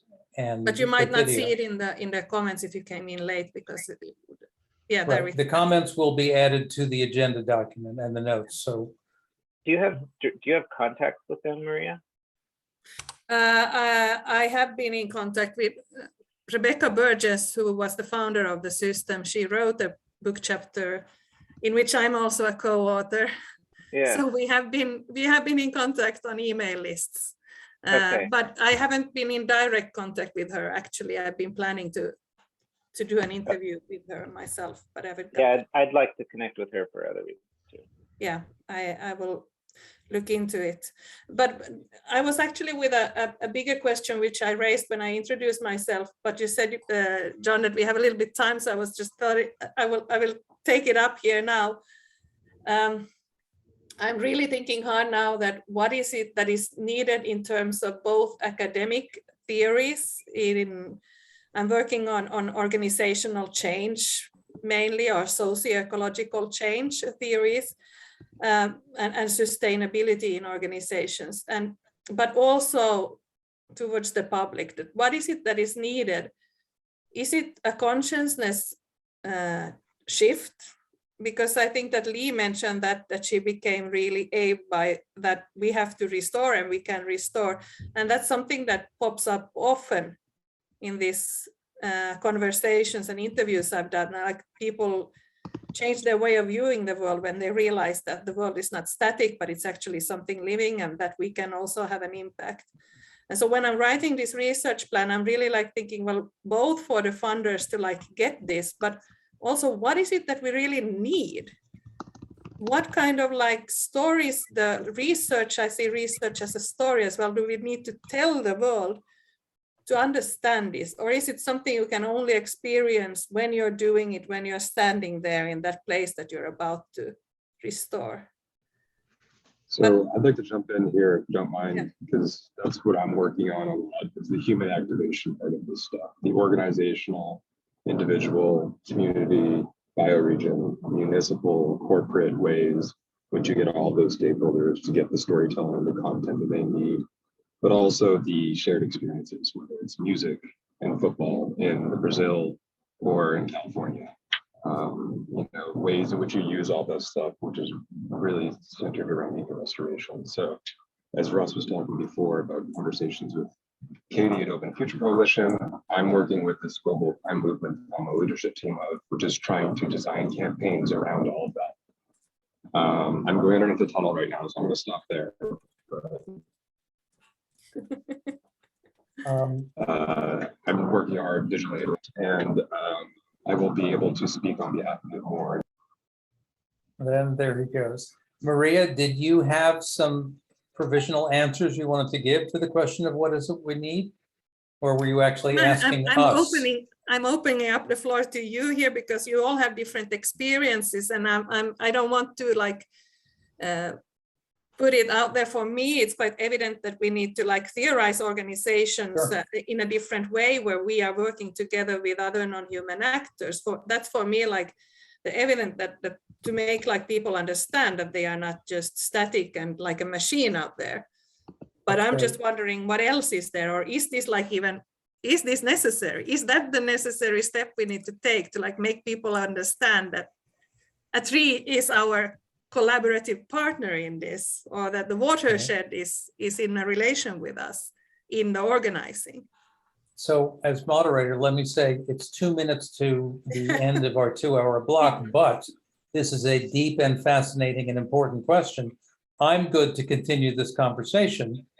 If people have to leave, they may. If people object to the conversation continuing, they better speak up. I'm sorry for the philosophical at the end. No, but I think it's actually critical. So let's have at it. Philip? Russ, we should talk about one of Bio4Climate's board members, Vicki Benjamin, who is the principal and founder of Carner Blue Capital. It's operating in the space that you're describing in terms of directing funds towards projects that are going to make a difference with regeneration. And Maria, I put links in the chat to the Natural Step. I don't know if you're familiar with them, they started next door in Sweden to you. But Carl-Henrik Robert and colleagues coming out of, he's an oncologist, seeing rising rates of cancers in earlier and earlier cohorts, aged cohorts, saying what's wrong with our political system that we can't solve, this managing toxins when we know the safe level is 0. Why are you debating about whether the safe level is 5 or 6? Anyway, he embarked upon a long project to try to understand if you were going to design a system to observe the boundaries of life on Earth, what would it look like? What were the principles? And came up with these 4 system conditions. Paul Hawken learned of this ages ago. He wrote his version of it, which was called The Ecology of Commerce many years ago, which began the work that Paul was doing that has now led to Drawdown, but some very foundational work that may inform what you're trying to do. Very interesting. I'll just add to this that like also in sustainability research in my field, most focus is on institutional struggles and not on the ecology. And I somehow feel like that's, and I also listen here, like a lot of the work goes into like the organizing and the institutions, but the real relation that is the most important one is us with those non-humans that are helping. Right? That particular phrase, Maria, us collaborating with non-human actors, I think is really, really important. And I don't know what to do about it, but I think you're right to flag it. Your hands are both up, Adam, Maria and Philip, but Adam's is up and unattended to. So Adam, you're next. When it comes to storytelling, I think the most important story to tell is urgency, and that we are currently in the throes of an emergency. And there is a very interesting paper that came out a few days ago about that. I'll put the link in the chat, where it looks at, it's called Climate Endgame, Exploring Catastrophic Climate Change Scenarios. And these are imminent. These are current. So in the past 3 years, we've seen real time the acceleration of heating and storms and everything else, ice melting worldwide. We are watching it as it accelerates in real time. So that would be my story to tell. And the question is, how do you tell it without everybody going, ah, and running around in circles with their hair burning up, and it having a little effect because of that? Well, it's having little collective effect as it is. The regeneration movement that we are participating in, I think, is extremely important, extraordinarily effective, but not enough. And it's scaling rapidly, but not nearly as rapidly as the climate, which you remember the hockey stick curve from 30 years ago that Mike Mann put out. And we have passed the inflection point, and we are now on the ascending part of the curve. And if you look at the horizontal axis, the curve, the intensity of the disasters are accelerating much faster on a year-by-year basis. And we all see this. You don't have to know any of that to see it if you care to look, because it's so apparent. I don't know what to do about this other than, help with Eco Restoration Alliance, Bio4Climate, and get all of you wonderful people together so we're all talking. But I don't sense the urgency here. I'm sure you all feel it, but it's how one manifests that is a real challenge. So that, I think that's part of the story that we're not telling, that we should somehow figure out how to tell in a productive way. And I'm not sure what that is, but I wanted to put it out there. And the article that I posted goes into all of these climate extremes. They're being pretty upfront about it, although they hesitate. So they call these things that are now more normal extremes. But what they don't do is talk about the exponential factor and how these extremes are accelerating, because there's a whole big overflowing package of positive feedback loops. So Okay. that's part of the story. Well, right, and I think Philip and I have resonated to the little formula you see in the chat, which is important. And I think Judy has emphasized that a lot, that when people have agency, it is therapeutic for them and potentially for the planet. So that may be an important part of what we have to get across. Payam. Yeah, I'm sorry. Can I just respond to that Go ahead. for a moment? Go ahead. The problem is thinking we're having agency when the signal from the biodiversity loss and the climate so overwhelms things that we can do. We can do all these regenerative farms, and if you get just Category 7 hurricanes, which don't exist yet, sweeping over the landscape, it doesn't matter. So it's what we in Massachusetts would call a wicked problem. I'm feeling wicked. Yeah, Wow. well, Salem witch trials, that's our history.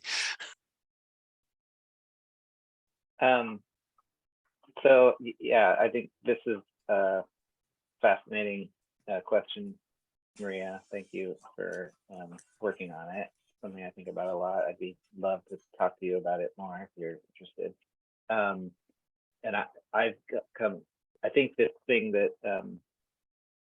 John just brought up is important, this thing around agency. And I think it doesn't just come up around urgency. I think now it's impossible for many people to ignore what's happening. And I think people feel it as an existential dread. They don't even necessarily think about it in terms of climate change. It's just there's all these compounding factors. It's not just climate change, it's like system collapse. And it's people are more unhappy and depressed now than they've been,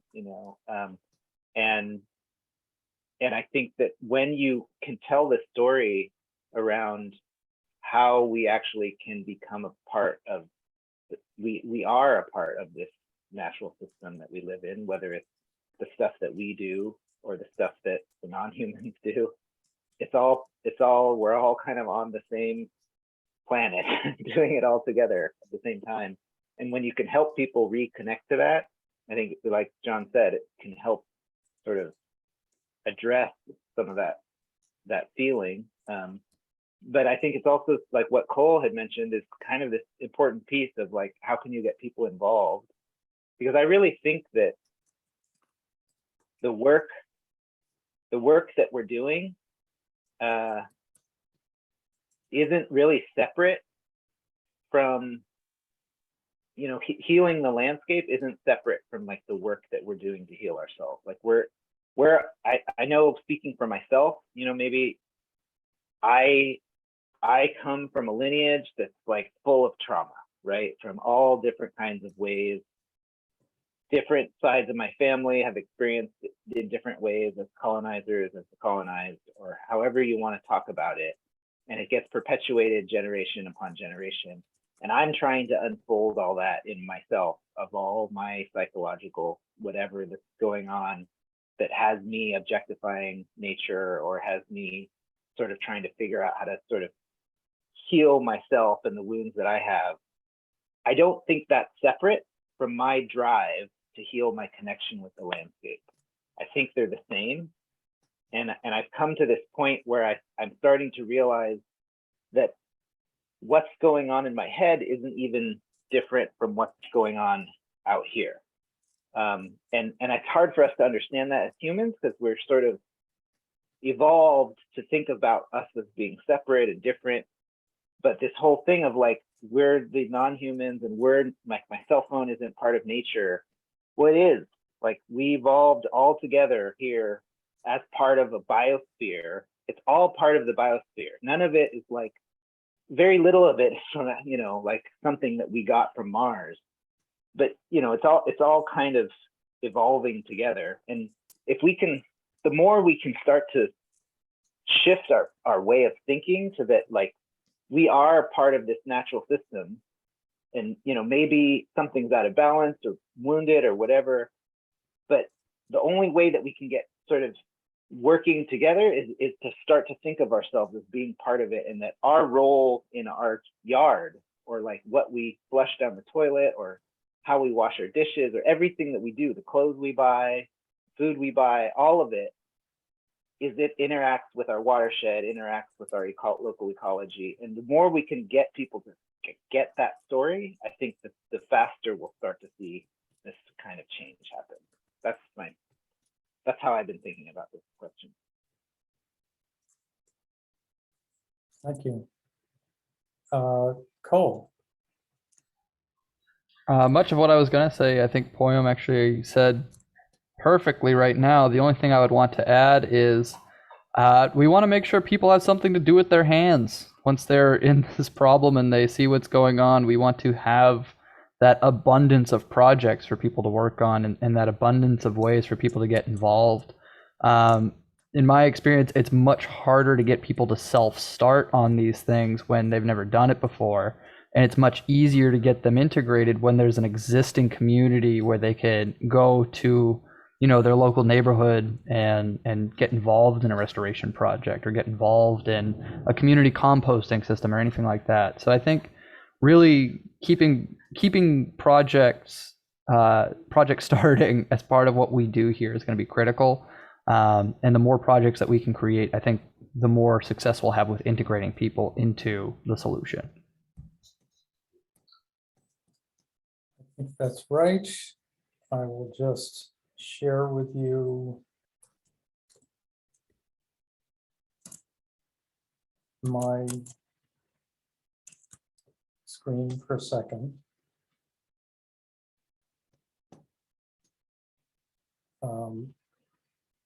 I find these things useful, but here's my current hierarchy based on this discussion.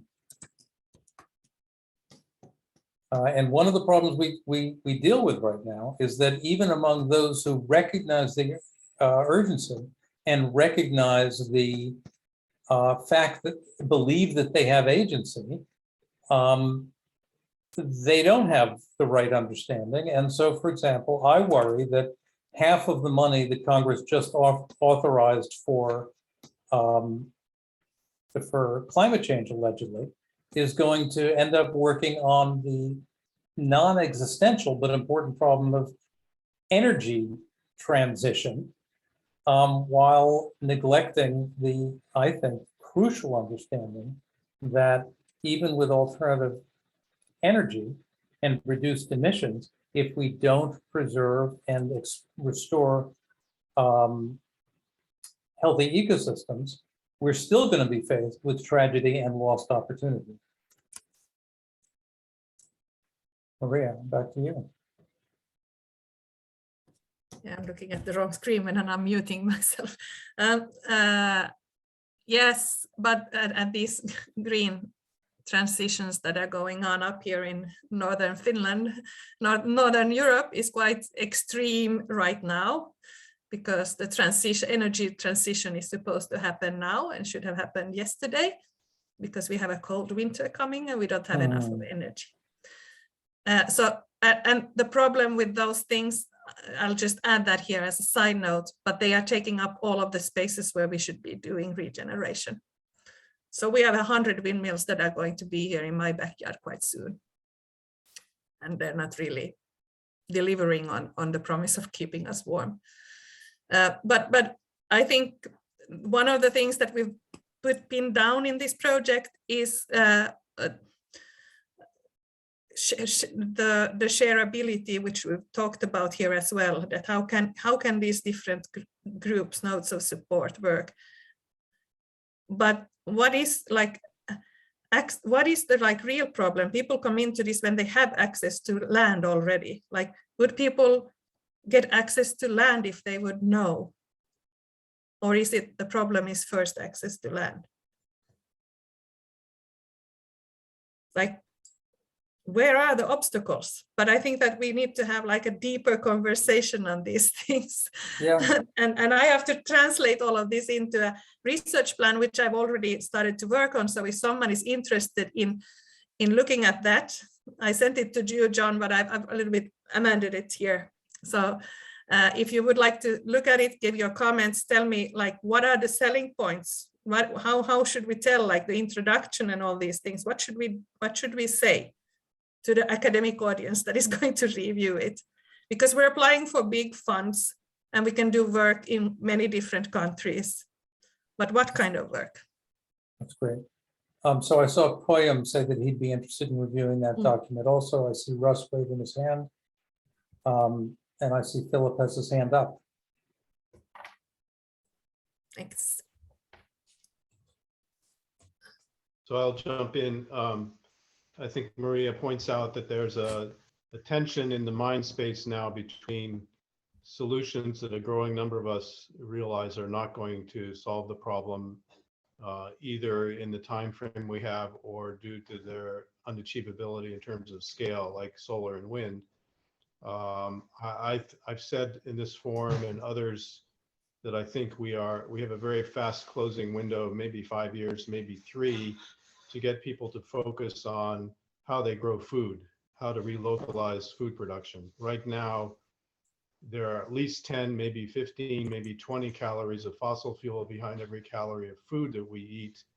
And no one is really addressing that except the permaculturists, and they rapidly need to scale. So I think some of these issues are going to be driven by, or already starting to be driven by, the rising cost of food globally and the shortages, the breakdowns in the supply chain, the impacts on growing regions. So in the US, I think we're looking at a 25% reduction in the wheat and corn crop this year because of the climate. So that is very quickly going to translate. It may not show up until spring, but it's going to drive conversation and people seeking answers. And I think to the extent that we can have, as Cole says, a list of things to tell people what to do with their hands, that's for me is key, is the engagement.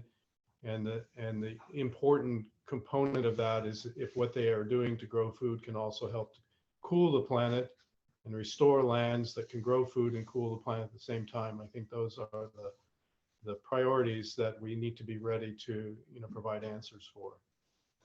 I'm seeing a lot of nodding heads. Well, that's right. I just want to say that I think that the general strategy, the concept that if we have a clear-eyed view of impending disasters that people are blinding themselves to right now, then the strategy of developing actionable plans for all those who suddenly realize that they're in the shit may be very effective. That instead of trying to change minds, we just develop safety nets and on-ramps for those whose minds have been changed by the crises we couldn't avert. And that actually might be an interesting way to think about a good way of dealing with the present situation. Russ, is your hand up? Sure is. We actually in the ERA have 2 women that we should engage quickly. It's Jess Parfrey. It's the women that are in charge Sure. of Transition US. They're the 2 leaders. Transition US essentially puts together neighborhood groups that start helping each other, and they love it. They get a lot of things done. They do things that save each other money. They can get together and do rain gardens. They can get together and start doing rainwater harvesting off the roofs. They can do all kinds of things that would help reverse climate change.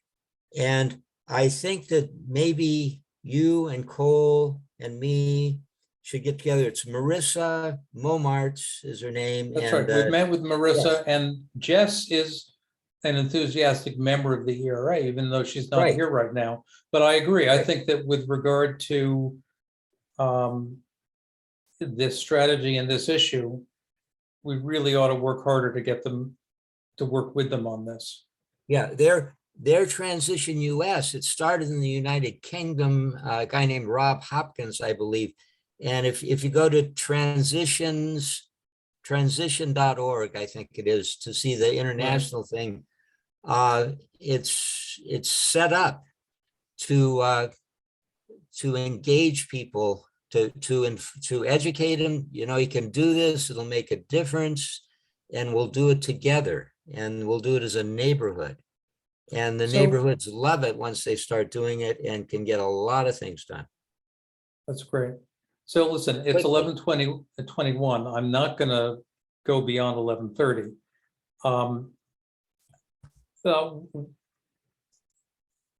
But I want to use my prerogative to try to cap some of these discussions.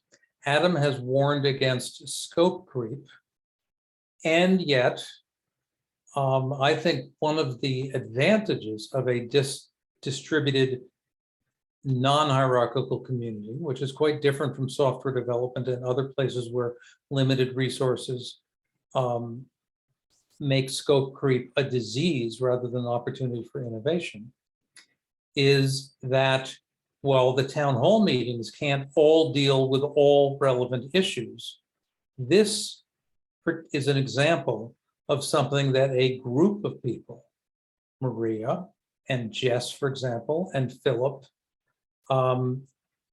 could try to flesh out, and Poyam could try to flesh out without depleting our own limited resources, and then bring back to the group. And I have to say, what keeps me in the game, because I'm not being paid, I have a motivation limited resource, and being able to participate somewhat in those ad hoc working groups on focused topics like strategy for turning crisis into solution is something I would love to be able to participate with, even though, because I have limited time, I don't think I'm going to be the one to try to pull that together. So let me say, Maria or Poyam or Philip, I think you've identified a really interesting strategic plan, which ought to happen, whether it becomes our key strategic plan or not. I'd like to work with you to try to flesh it out and see where it goes, but I'm calling on you to take the lead on it because it's closer to your core expertise and your core motivation than it is to what I have the luxury of doing right now. So many of us are at your service, but you're going to need to champion this trajectory. And thank you so much for bringing it up, because I think you hit a nerve, and I think we've identified something really valuable. Okay, this concludes our 2-hour and 23-minute town hall meeting. We'll all meet collectively 2 weeks from now. We'll continue these discussions, and we have plenty of opportunity for other intermediate meetings to try to hash this out.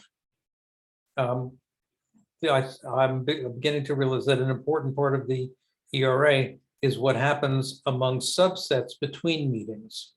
So I hope one of you will get Jess involved, get some traction, and we'll see what progress we've made 2 weeks from now. Thanks, everybody. Needless to say, we have each other's emails. Bye. Thank you, John. Thanks, everyone.